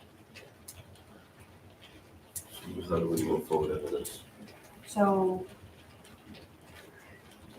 So I'm gonna make a motion, not to accept. So, It's been motion to accept, so you just want to deny the vote? Well, I can retract my first You motion. already retracted it. Yeah, I just retracted it. So you made a motion to Make the motion not to accept. this one. So how are we gonna fix As this quick worded. enough to get it out on the ballot? So you can, He makes, it sounds like you guys can change the wording, because you guys decide the questions that go on the ballot. But you have a limited time frame here, you have until your next meeting on September sixth. But that doesn't help, the planning board. So I'm you gonna have, yank the, yeah, you have to yank out the well, Portland Press we one. haven't, Portland Press Cell hasn't, I sent a note into them asking you to give me a quote, to actually give me the dates, et cetera. I haven't gotten that back yet, so. I don't need specifics, but is there anything pending that this might interfere with? You mean the change? Yeah. No, the only, I mean, let's face it, what my worry, I mean, from a planning board point of view, I think, at least from my personal point of view on the planning board, is that somebody's gonna come with some weird project. And it's gonna be something that's not allowed anywhere in town on any of the zoning ordinances. But yet it could be allowed under contract only. And the way the wording is now, we'd have to go through it and you can say, well, just take one of the other criteria and you can turn it down because they have to pass all four. But it's pretty hard, that criteria. The only other one is weasel word, it's unusual in nature. And, you know, the words I don't like are the words but not limited to. How about when in doubt, cut it out? Let's just have 3. Point of order, I have a question. A motion was made, John raised his hand and voted. Who made the motion? Yeah. And nobody else put their hand up, so there's still, has that motion been settled? John retracted his motion. Yes. He already voted on it. A vote was taken and he put his hand up. Yeah. Everybody did vote. Yeah, I messed it up. Okay. I brought it back to discussion. That was me. Okay, you guys with the winning side, you can bring it back. Let's prove this, with this. I think we have to finish that vote, right? Okay, Is that the point? so we start over. All right, so the vote on the table is what? The motion. The original, John, what was it? The original one was to accept it. Mhm. Okay, now, can I rescind that? We already voted. You voted, they did not vote. So that motion needs to be documented that it was 1 in favor, 4 against, because you didn't vote. Then somebody can bring it back. Okay, so that's, Okay, just. that's where I'm at now. Okay, So That was done. all right. I will make a motion not to accept the wording on Article 4. Anybody want to second that motion? Can I make a suggestion? What do you think of just eliminating Article 4? Yes. Just Really get rid of it. Article 4, but it's really the third article. Yes, the changes, the changes, the changes. But it's Article 4 on our paper. That's the only reason why Yeah. we're saying that. Do we need That's why I'm that? I'm sorry. Can we just have 3 conditions? Oh, Yeah. oh, yeah, that's. We're looking at that's- it the way it's That's written in front of beyond, us. we need to involve the planning board for something like that. now. This is not a place to make that. Take it out. Yeah, Take out the item number 4. I'll My second your opinion. motion, Dave. okay, so we're, Where are we we're, now? we're, We're we're- discussing if we're rescinding this yes, piece of paper in front of us. yes, Okay, the changes. so any discussion? So what is, So a So we're vote not- will not approve the changes for Article 4. Presented for this. Okay. Discussion? All in favor? All right. all right, Okay, Thanks. that was a hard one. I apologize. That was torturous, actually. So what do you want the planning board to do? Um, Thank you. If I have this correct, you guys voted to accept it? No, no, Not Article 4. No, at first, there was a motion to accept. Yeah. There was a second, there was a discussion, and it was 1 to 4. and then I voted with you and now it was 5-0. Yeah. So I'm on the winning side, so I can bring it back up. Why don't we just get rid of number 3? Number 4, just be done with it. I'd rather talk to the whole planning board before making that. You know, they put much more time into that, you know, and that's my thought. You know, to just strike a whole, Yeah. they may look at it. If and say, they "How much agree, do that can for?" we do a motion? If they agree with it, we'll let them put it out. Let them make the decision. That's how we support it.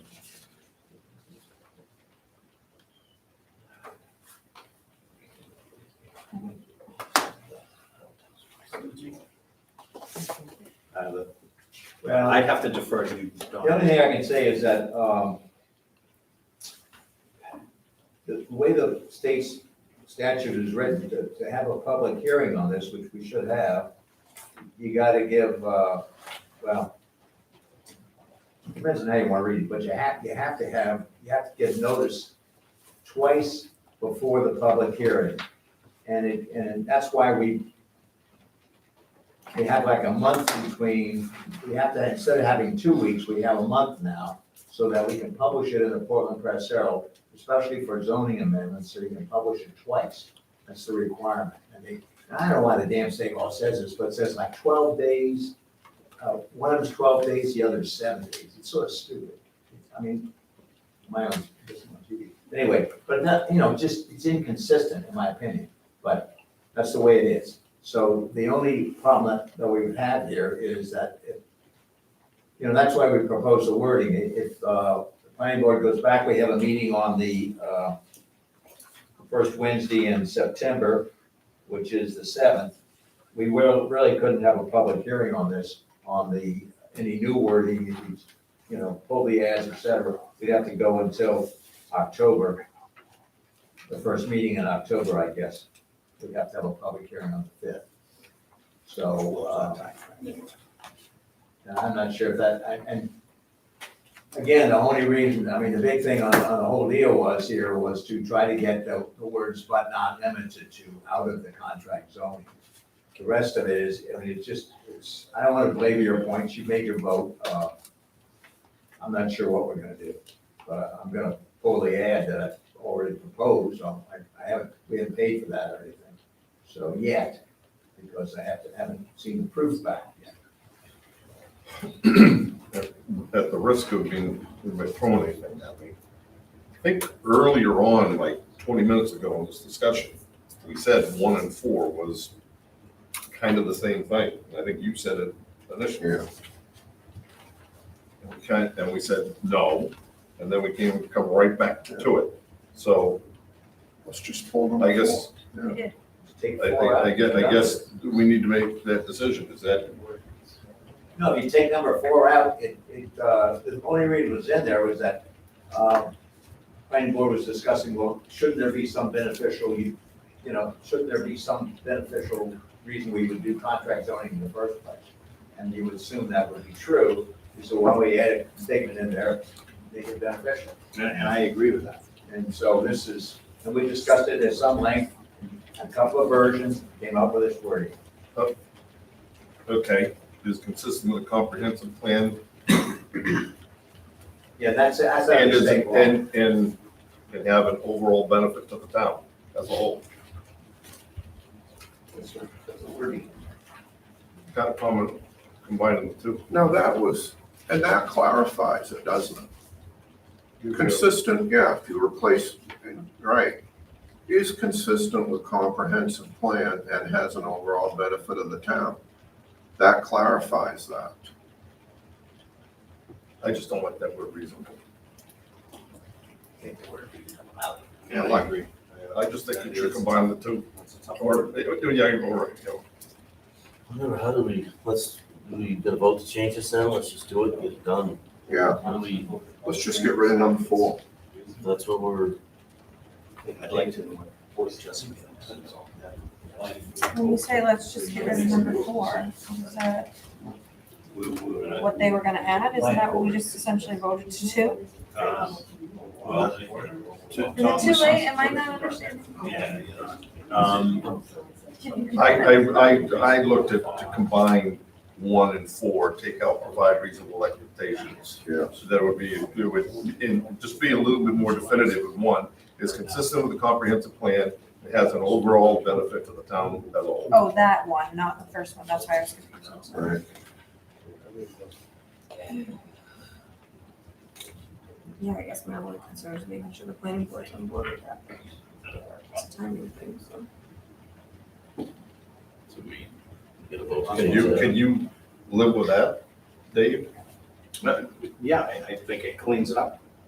You know, you have the benefit to the town, but it is that reasonable expectations that's tough. So if we combine that like that, so if we vote on it that we agree with this terminology as long as the planning board will agree with it, because you can't represent the planning board. I can't represent the planning board, but you're. So we voted, if we voted on tonight and then you guys, does that work? When you're putting us up against the timing, see, it's well, it's the timing for, you gotta publish the wording in the paper, and you need the wording for the ballot. So I think, my opinion is, the select board didn't like the wording the planning board proposed, right? The select board has the ability, apparently, to override the planning board. So override the planning board, give me the wording, I'll put it in the paper, we'll hold our hearing in September 21st, and we'll be done with it and send it to the vote. That's where it goes. And it won't bother me a bit. As I'm long okay as the with that. words, but are not limited to, go away. That's the deal. Okay, yeah, if that's cleaner, that makes sense. I just wanted to make sure that you guys were covered, so. And if the other planning board members don't like it, they didn't show up here, which they were smart enough not to, but, I don't, you know, They're in that's bed. So that's we're the way it saying, is. so we're They're all, saying, you know, Okay. Hold on, yeah. Hold on. we're saying that number one will read is consistent with the comprehensive plan and provides expectations of an overall benefit to the town as a No. whole? No. No, then say Has what an you said. overall benefit to the town as a whole. Very simple. Provides it overall. It provides an overall benefit to the town as a whole. So we're just striking reasonable expectations. Oh, that provides it there. Is that what we're doing? So we're leaving number 4. No, No, Why am I not taking getting 4 this? out, I'm so sorry. taking 4 out and We're combining it with one. Combining it with It's like, Why wouldn't you just, wait a minute, it is like, why would you just leave it there and strike that? Am I very not?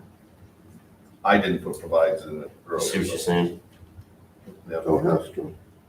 So if you just rewrite 4, take out. Right, if you just strike the language that's After all, already there, that's, we're gonna strike those 2 words. I'm fine with it. right? It says the same thing, So provide an overall benefit to the town as a whole. yes. Correct. Just make sure on the signed copy, you guys just like strike through or that it's Okay. clear, because you're gonna sign that one.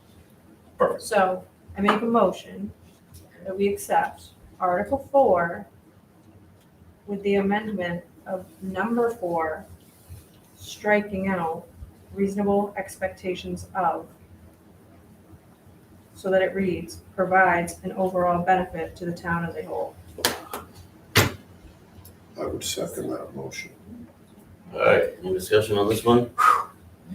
All in favor? That's all I got left. Done. Thank you. I make a motion, I make a motion that we move item M to the beginning of, or now. I thought it was the beginning of the business. That's you guys. Thank you. I'm so sorry. I'll second that. Take a vote, all in favor? All right. All right. Dave, please. Yep. Okay. It was just a lot of letters. Yeah.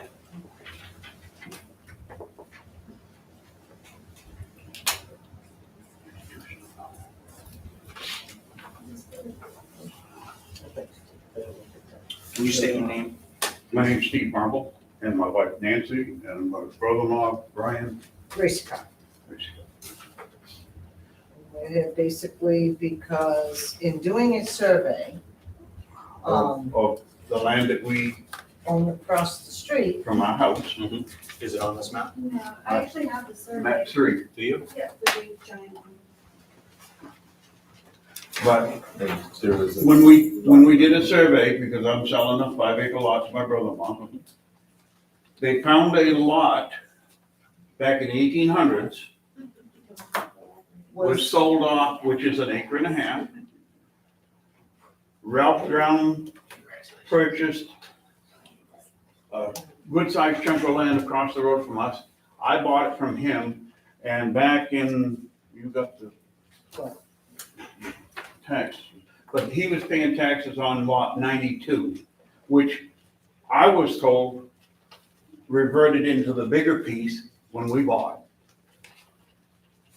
But now the surveyor says, and the lawyer says, and you have a copy just about everything, the lawyer says that you guys actually own that acre and a half because it was never dispersed or sold for back taxes. And Ralph was paying taxes from 51 on that piece, and I've been paying it since 86. And now we find out that we might not own it. Steve, can you just point it out, please? Yep. Okay, that's 70, and over here. It's right here. Oh, It's right here. So that's the acre. This is, yeah, this is our house across the road, okay? And we own this whole piece, or we assume so, this lot 94, okay?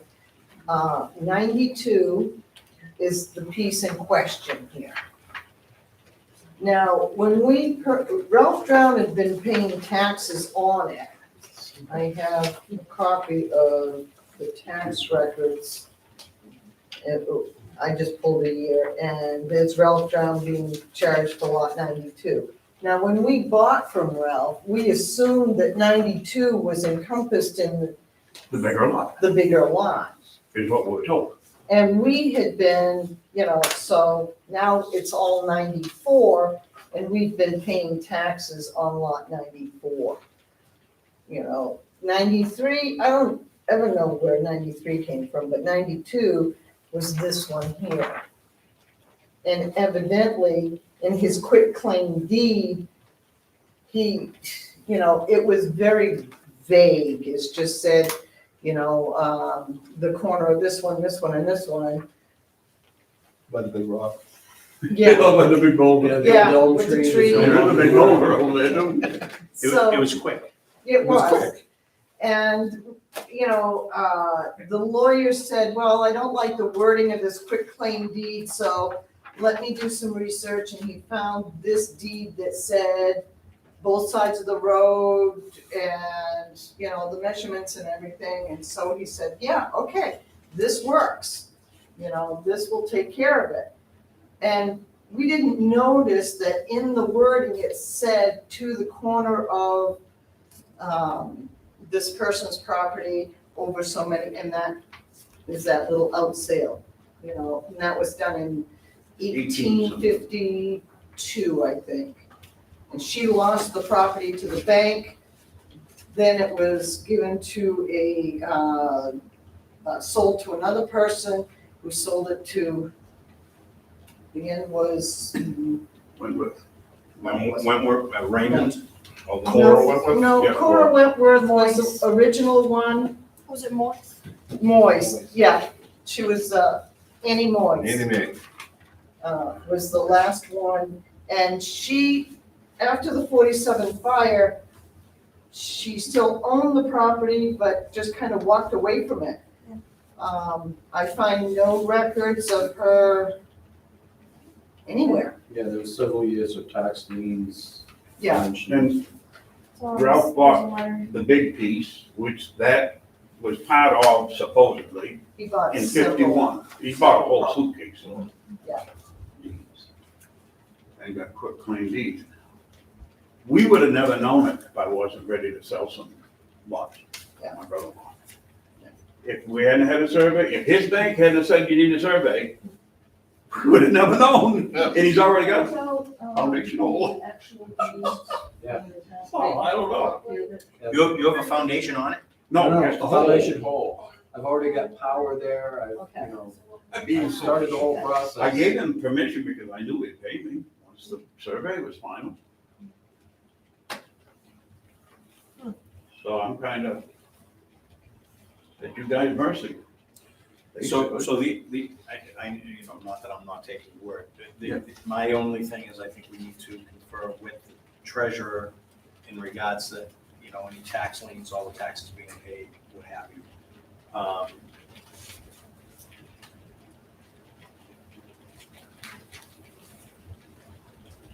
We've kept our taxes up to date. And we've been actually using this property since '86, because we Have you assumed. used, have you? Oh, yeah, we've used it. Have you used, Brad Warren as a lawyer? We did, before we found out. For this that- one? Yeah, but before we found out if you guys had, Yeah, He right, said that's it his in the last letter, paragraph. Yeah. where he said. Okay, so he's recusing himself. yes, he is, because he, when he found out that the town still owns it, basically, I guess.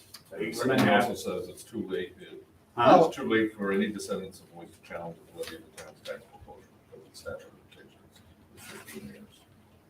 So, And you have the hole there, when's your foundation coming? I haven't scheduled that yet. You have a permit? because- No, I haven't. That's all on hold. When we found out that the survey had a problem with it, I put everything on hold and I haven't scheduled anything because I don't want to have, foundation company ready to come in and this still be up in the air. Would it be a hardship if we put you off until the next meeting? The sooner the better, because the longer I wait, right now I still have a window to get the foundation in before winter. If it goes too long, they're gonna be booking out till next spring. Yeah, no, I think we can do this by next meeting, but I think we do need to confer with one. I don't think you can use Brad Warren though. He No. had a recommendation from the Yeah. so you just want to confirm with the I just treasurer? want to confer with the treasurer. I mean, unless you guys The think. taxes are up to date, you mean? Yeah, I mean, Then you just need, if you feel you need more legal, then we'll have to go with someone else. But it's pretty well spelled out.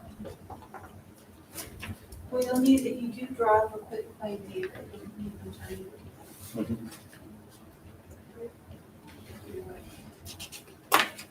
Steve, Yes, sir. may I ask a question? Sure. So the town has had a tax lien on that little lot, 92 at 1 point whatever acres. 1.5 acres. They had a tax lien on it way back.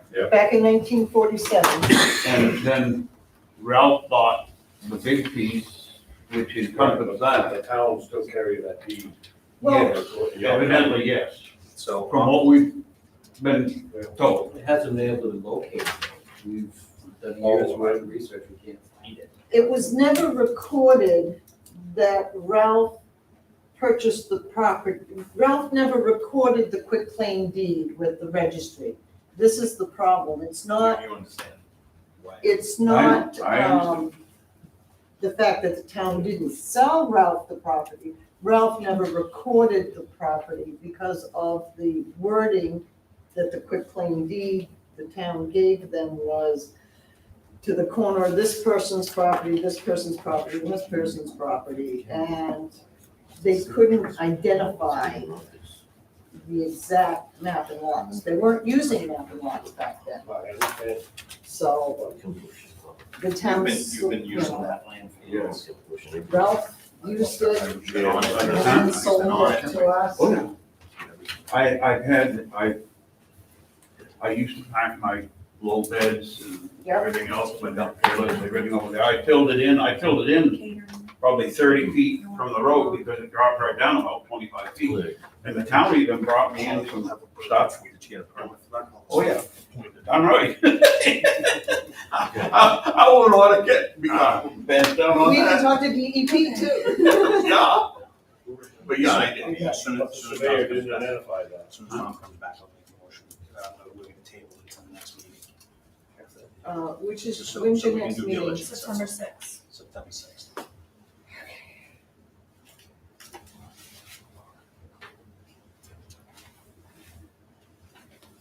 What are you thinking? I got no expertise in this. Hmm. I don't Let's know see what let's see what modality. Jeanette says. Yeah. Wait. What are you thinking if the if the taxes are all paid? I'm thinking they've owned it for, they've 86. utilized it for 30 years. Yeah. They've worked on it. Nobody has claim to it. I think it's, So you're saying pending tax liens? I would say pending tax liens, but, Possible to or, get it drawn up. not so much tax liens prior, but, Is it possible to get it drawn up for next meeting? Battle check for that? I don't know. Could that motion be made just like that, pending tax lien, yeah. right?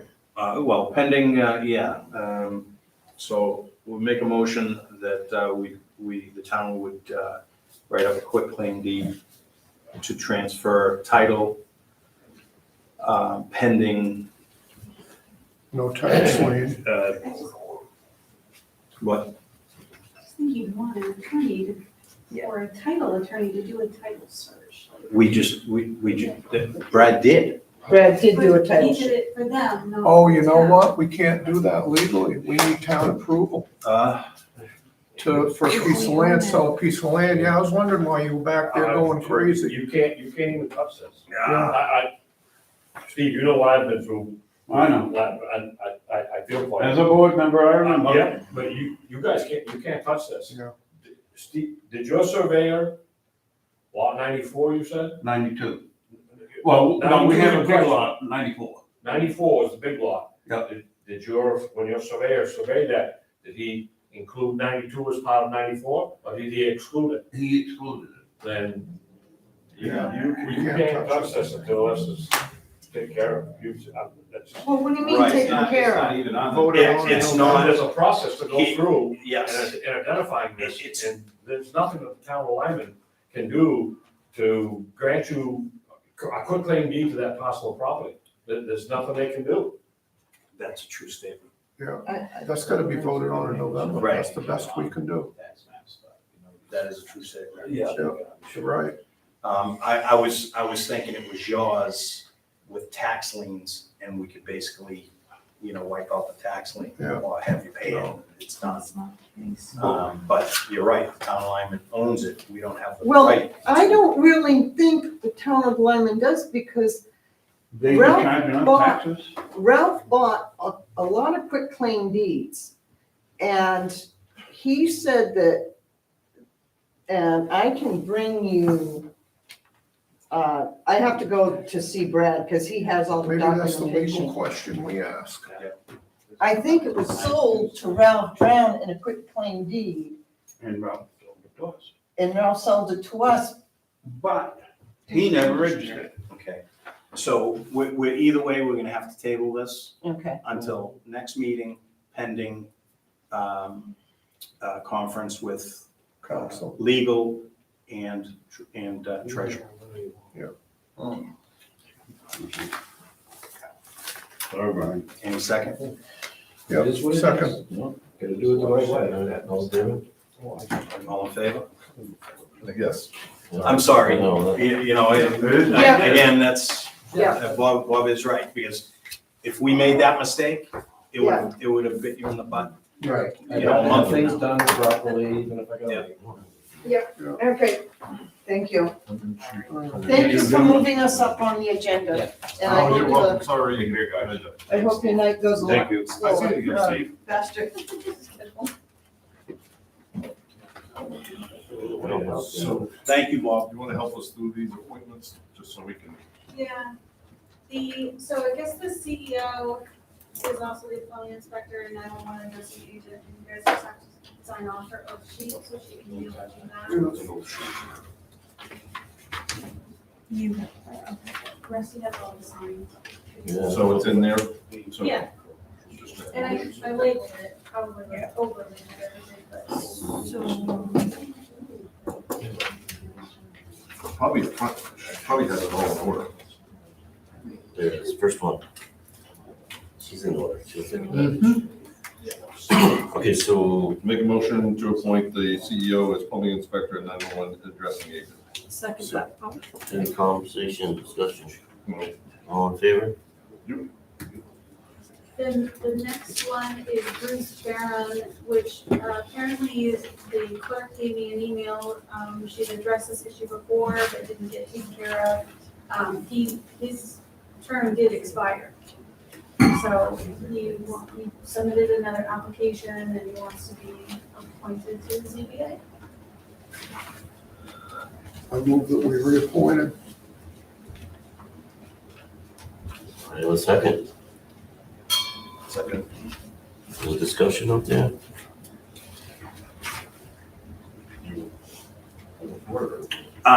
Actually, I was. Let's see. All in favor? Oh. Oh, we will. You won't touch it. Yep, okay, good. Good. The town hall expansion one, it's just been brought to my attention that no one was really, the three people on this list were not like voted on or approved, and there's no oath sheets. So you guys just have to make a motion to approve these members. It's complicated because I think like in the past, like David, in the minutes, it says like, oh, David volunteers to be on the committee, but like nobody made an actual motion. So I think it's just sort of like really discussed in a meeting before. You trying to make us do this stuff right? Yeah. I move we accept all three. I don't see Rusty's name in that. Yeah, Why wasn't should yeah, he I get away was- with it? Well, I was part of it at one point. Yeah, I Okay. just- And Rusty Blacking. Yeah, you want to, okay, can we have Rusty? Yes. Rusty. You do second and Second. Any discussion? All in favor? You and John? Yeah, Okay, yeah. Sorry, I looked down. That's okay. He is taking, we already took care of that. More storage. so Morris has a storage shed agreement, for the stuff we have down there. It's like 6 months free and then I think $125. Can you tell me what that number, that middle number is? I've gone from 105, I got 125. So Yes. my question is, the second 6 months that we're probably gonna do two things. Oh, that's one. Where are we getting the money? And what do we have going in there that's worth $600? I think didn't we vote to keep it in there for 6 months for free? I think he's Right. just covering him. Well, right, no, what I'm saying Saying is, after once 6 it's in there, Hmm. it's all the voting booths. Oh. You know, so No, it's- so we it's have to expensive keep that stuff. yeah, we didn't put junk in there. There's no junk. I just want to make sure. Okay. All right. All right. So we need a motion Yeah. to accept I'll accept, Morris's contract after 6 months. yes. You need a Is second. that a motion? Second. Yeah, that was a motion. Okay, a second. All right, any discussion? All in favor? Richard. All right, G, application for catered function. This is above and beyond catering. It's for Stickney Lodge, 600 Goodwin Mills Road. Where is that? Like, is that the county game, York County? Yeah. Michigan game? Oh, that's what I thought, yeah. This is above and beyond catering, very respectable company. I've dealt with them for years. Yeah. I know. Make a motion to accept. Second. Any discussion? All in favor? Voice it. Yeah, you can. Well, No, we can wait. No, It's wait okay. till the end. Yeah, okay, good. All right, we won't- Maybe want to split it in half. Yep. All right, where are these storage sheds? For electrical inspector, waive electrical permit fee for 2014 Kennewick Pond Road. That's what David worked on. Yep. I motion that we waive the electrical permit fee for 214 Kennybunk Pond Road. Second. Yeah, any discussion? All in favor? Good call. Okay.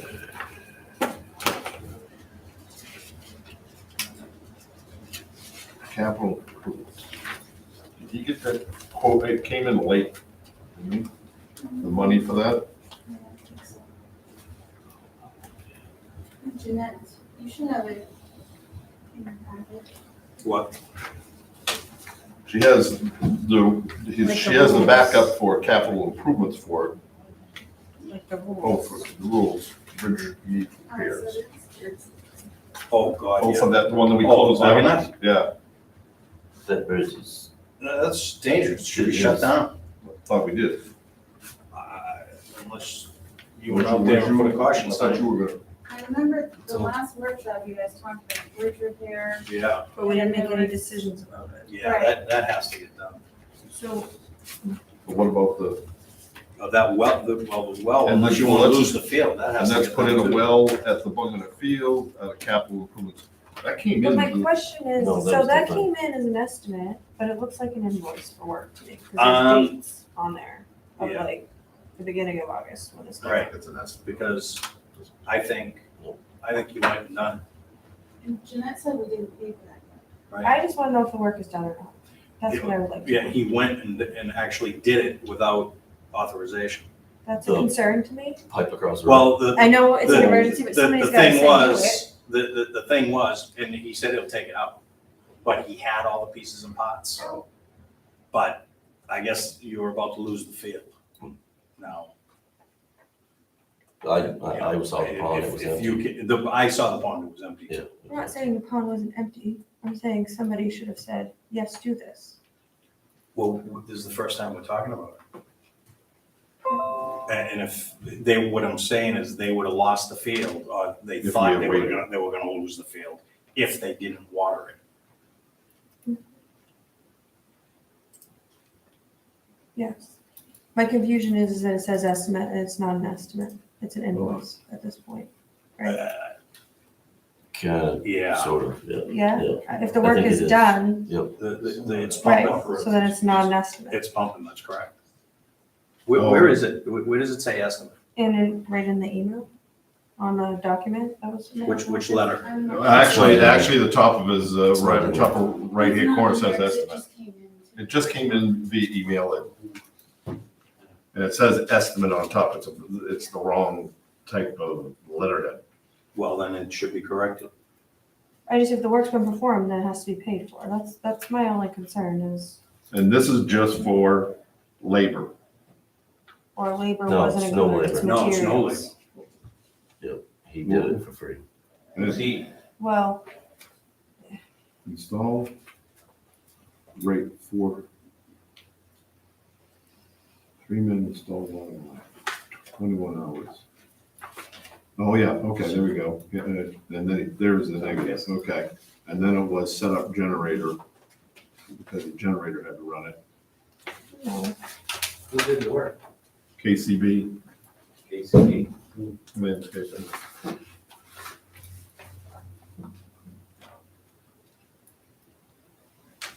That's for $2,508.80.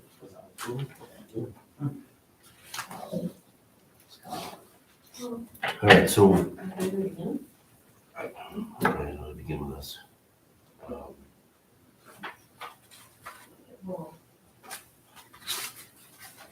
How do we begin with that one?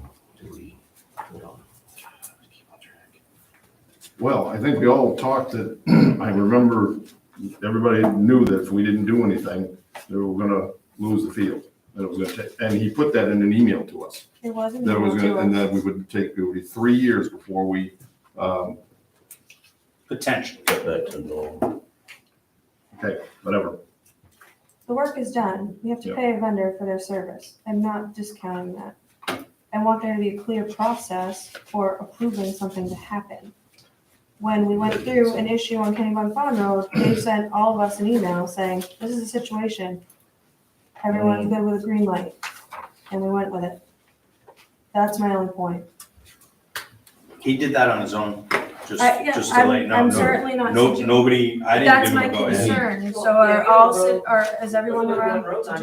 Do, Nobody gave us, I didn't go fix that sign out there and ask him to pay $40 grand for it. Well, they did it on You- Zoom. you're opening up Go a- fix the sign, This you guys is can pay me wrong. 30 This is grand. wrong. I don't think it's wrong. I don't believe he did it That's not the rogue. case, Mike. I don't I'm think not it's saying he I did said it selling wrong. these It's- people it's are. not the case. That's the So then impression call we're a giving point them. of order. My point of bringing this up is that a vendor needs to have approval from somebody on this board before they perform work. Everybody. Simple. Everybody. Yeah, I agree with Majority. everybody. Our majority, right? And that's what you were talking about earlier. Okay, Fine, we can move on now, but I, fine.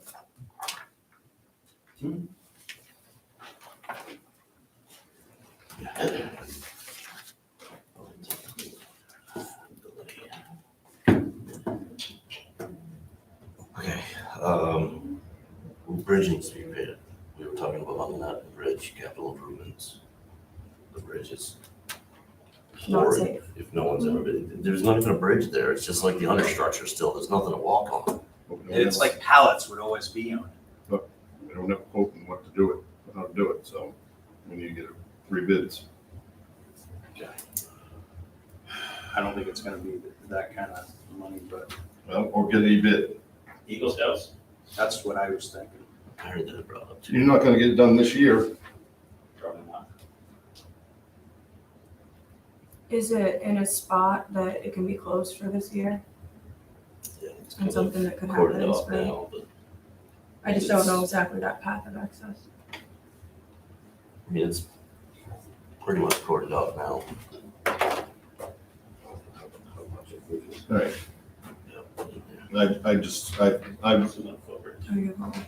I make a motion, we close the bridge.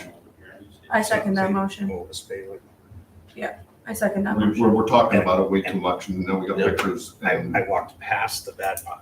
All right, let's move on. All right, I second that motion to close the bridge. any discussion Did on you see that? it, John? Who's gonna close it? All I'm gonna rope it off. right, We got to vote, right?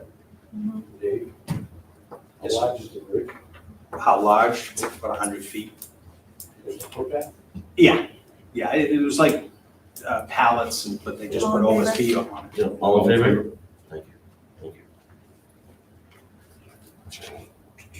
Zoom package approval plan. I think we all agree, listening to our conversations on emails and things, that this is where we wanna go. stay with what we have. Stay with what we have. The lower package limited us to the number of people that could log on. And we felt, or I feel that that was too low, that there's gonna be an instance where we'll need more than that. I make a motion that we continue with the $199.90 per year plan for Zoom. I'll second it. Any discussion? Can I ask a question Yes. from somebody from the audience? Yeah, Mine? Yeah. Michelle, what do you think of that? The plan? Well, in the 2 years you guys have had it, you've had 4 people log in to Zoom to participate. And I think in general, the plan you had allows for 400. 300. You actually can upgrade for a meeting for a small fee if you needed to have more people brought in. But unless you are planning on having 300 or 400 people every time you run Zoom, like right now, you have no one back there running. There's no one letting anyone in. So you have to have someone monitoring it, letting them in, and keeping them off camera, off microphone the whole time. So unless you're really gonna amp up the meetings or really start having people participate by Zoom, which I think your bylaws are that it's only when one of you is not here. That would be the only time that you're gonna have a package that you possibly need that many people in a room, if you really think 400 people or 300 people are gonna flood your Zoom room. And even the ZBA that I did and hosted, I think 20 people logged in. That was it. So you don't have to log into Zoom to watch it live, because you log on to YouTube. It's being fed to YouTube, correct. So you can always watch it. It's always free to watch on YouTube. They don't have to have Zoom account to participate. Sure. That's where the amount of participants comes in, that if you're gonna have a large meeting, I think even like, you can actually buy a webinar package for $159 for the month, which hosts 3,000 people. So there are other options to save money. Your discretion, but the way you're using it right now doesn't seem feasible.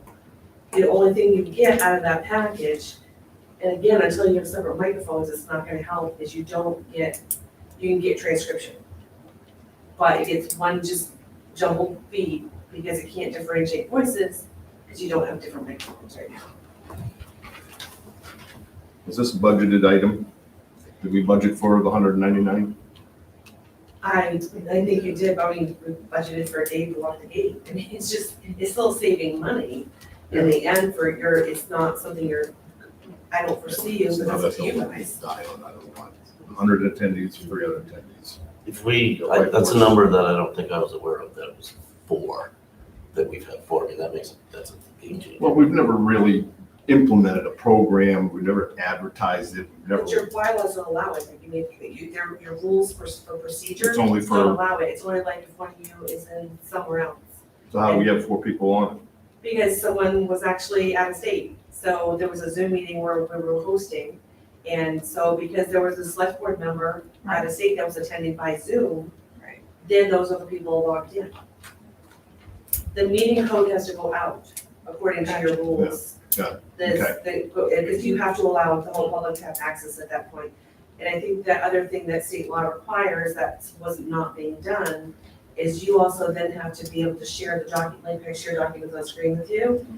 If you do it for your meetings, you have to share documents on screen for the public to see as well and be able to have access to, which can be done, but again, you need someone manning everything back there. Which is a good point, I mean. Yeah. We need manpower back there and I just. Which is why I I think eventually that's what I was. So then is there anything stopping us from the free plan? 40 minutes. I mean, really, you don't need. Oh, the 40 minutes, yeah. Yes, this 40 minutes for Okay. the free plan, but you get the lower plan until you're really gonna amp it up. It's like a and really $29 difference. Have 400 people in the room, that's a state house session, or have a webinar. It's just a cost measure. I mean, I don't know where we're at. You can always upgrade, you're not tied into I made a your- motion for the 199.90 plan. And it was seconded and we're discussing. Okay, so we need to pull it down and then. So I'll rescind my motion to accept the $199.90 plan. And we have another motion. I second that too. Okay, so second. To rescind. You don't need to vote on it. Do you vote on my rescinding? Oh, I Vote thought on my you were making a rescinding? motion. No, I rescinded, so then I'll make a new motion Okay. to go with the $149.90 plan. Anybody second? Yeah, I'll do that again. Okay. Sure. Thank you. Discussion? Yeah. All in favor? I'm sorry, Jessica. No, that's okay, my brain was not, and if people can see it on YouTube, I'm okay with that. Don't be sorry. You saved $29, don't be sorry, we're good. Discussing it. Well, we don't get paid that much, Tom. Okay, so we are. Okay. Yep. I'm member of the board of selectmen, I already, So this was just in the zoning ordinance and the clerk said you guys just have to elect a board member. That's never been done before.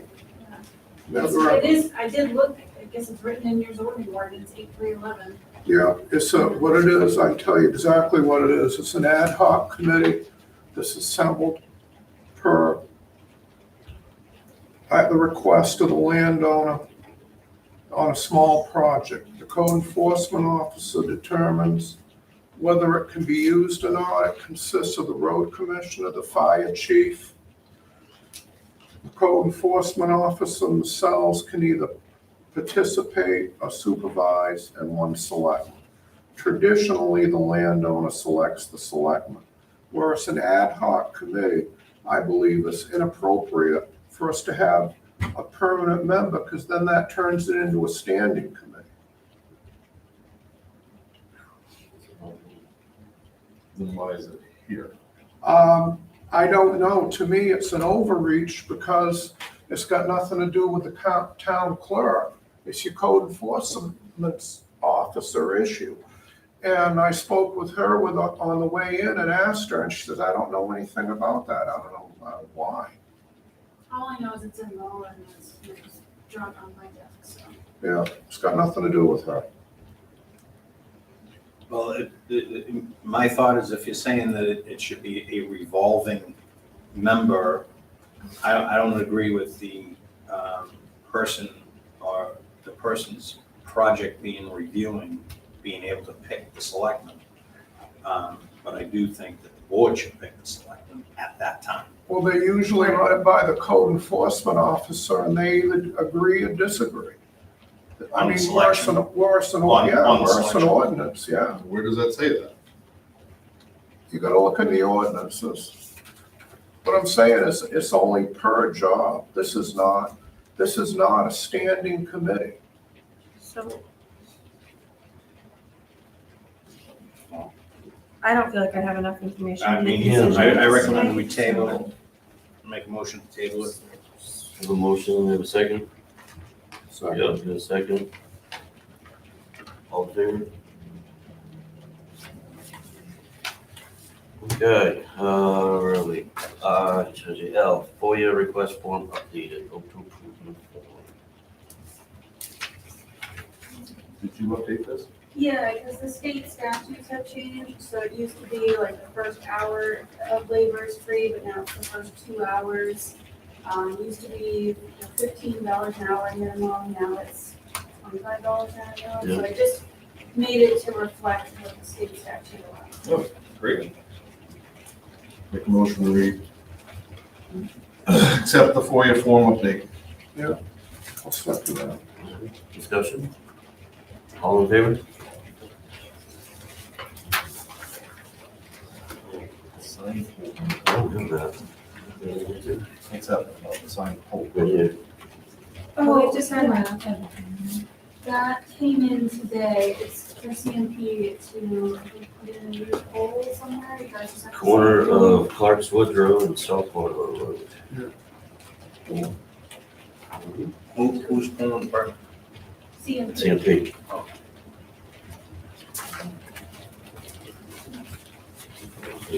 The vote on this, we just signed. Any idea where it is again? The corner Clarkswood of- Road and South Florida Road. Which end? Just says corner of Clarkswood Road and South Florida Road. there's two. There's two entrances, yeah. Maybe we get 2 poles to change Amy's bench.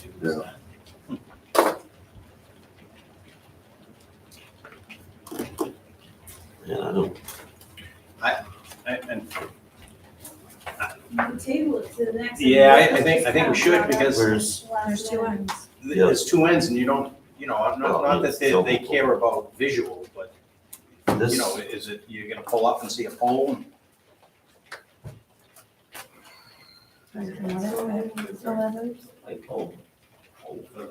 all right, it says, 180 Clarkswoods Road. I don't know where, so that's this end of it, because Morris is like single digits. New stub pole needed to allow anchoring for new home line extension to House 108 Clarkswoods Road. They have to hold the pole, they're gonna put a line extension in somebody's driveway, so they have to put a pole across the street. The hole of the pole's gotta be guide of that line extension, pull the pole. So that's all they're looking for. It just says an extension to House 180 Clarkswoods Road. Oh, new home, anchoring for new home line extension to House 180. One going in that's knocked down the corner. I just went up the corner. I think they were in here a couple meetings ago, but it's the same, I don't know if it's the same house or not. Oh, the guy that was waiting for. Right. Foundation inspection. There's no reason Yeah, for us not to approve it, right? What's that? No reason for us not to. I approve don't it. think no. Yeah, now that we know that. Yeah. Hey, you gotta give them access to power. And they're not gonna do it without that pole. Right. Yeah. Was that a motion? Yeah, we need Yes, that was a motion. I'll second it. Any discussion? All in favor?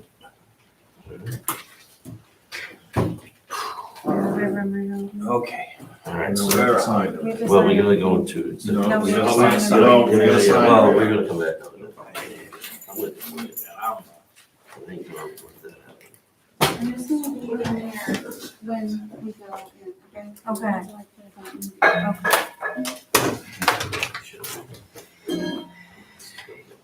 Scooting out early, eh? Oh, yeah, I'm done now. Toasted. You guys must be toasted. Tough. Yeah. Wet. Okay.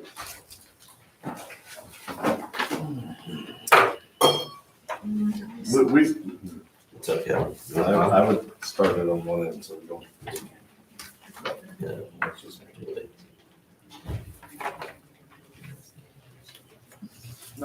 We're started. Okay. I don't know, we used to do it from that, we, I well, don't wanna do it that way. Thank you. Thanks.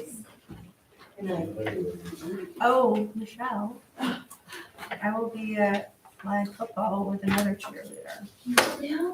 Yes. Over at flag football? Maddie. They're gonna be cheerleaders? Yes, I'm gonna cheer for the little children. What team? No, What team? my child is. What team are your girls? I don't know, I was on the another fourth one. grade team. I'll see you there at flag football.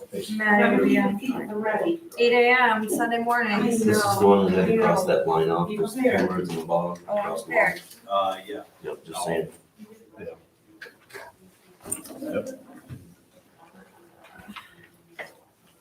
I tried to say it, but I couldn't. Huh? I tried to say it, but I couldn't. I'll see what he says, I'm sure he'll see it. How did that end? It didn't. Totally. Perfect, perfect firepower.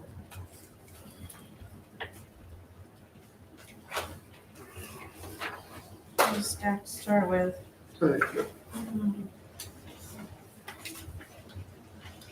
Why is the blue sticker that says no signature on this one? It's yours for the building committee.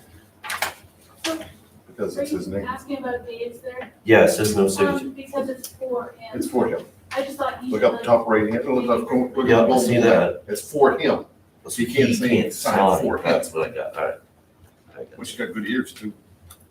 I got you.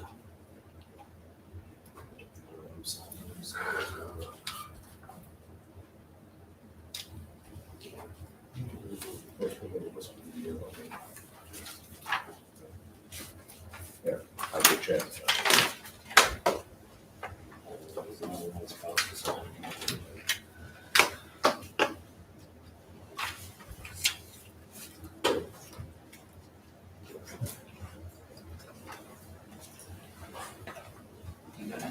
Knowledge.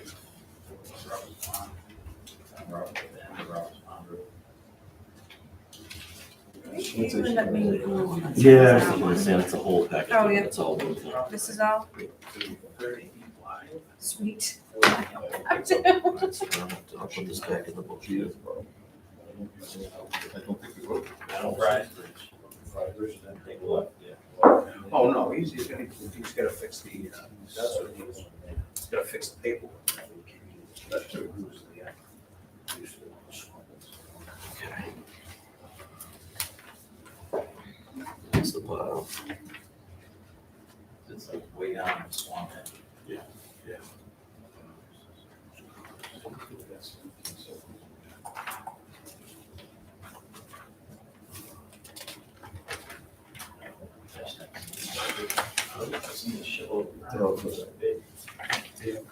That's close. It's just mixed in, there's no, I don't think there was any signal. Oh, that was the B. Oh, this is. No, it must have been mixed in with yours, Yeah. your beat. No, I didn't cover it. Yeah, okay. Oh, start. That's why I cleared my area, the one that came together. That was just maintenance, that's in the folder. That's just- Oh, I'm sorry. We should put up, do you have any, clips to put on that? I have a little one. It'll fit everything, but I have That'll one. work with this one.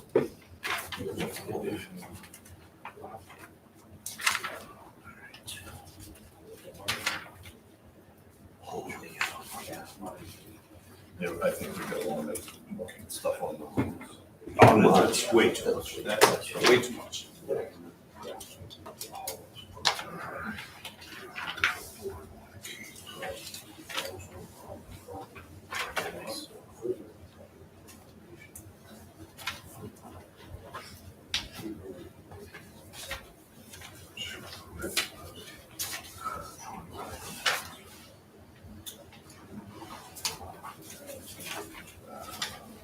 Are you putting things in this folder? Yep, when they're set. Yep, okay, that's the JL, so.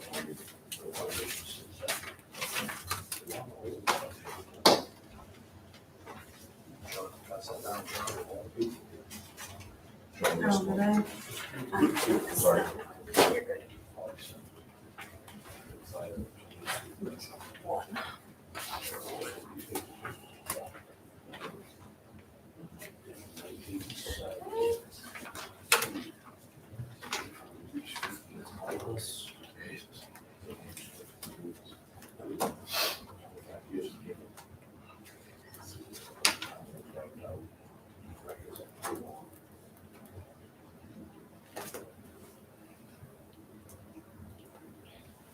Oh my God, is it right?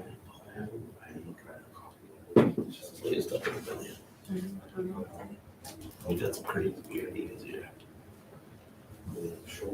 That was way too much. I didn't even realize it was a bag. I should have known there was 80 something pages in the packet. It was a big one.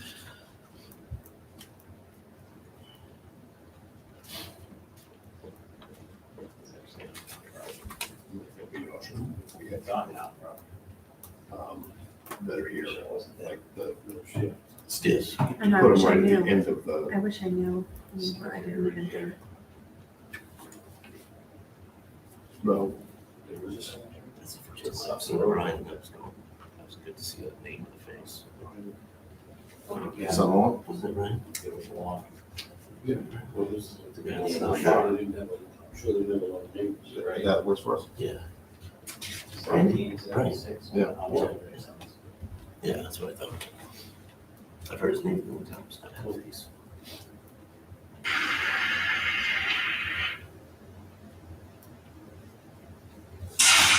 Jesus. My grandson does that, I schooled him. Yeah, you'd shut the, I thought I had the whole volume down. Neil, you know what?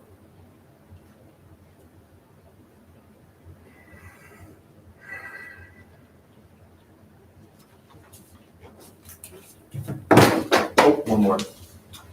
Beautiful. Look at that.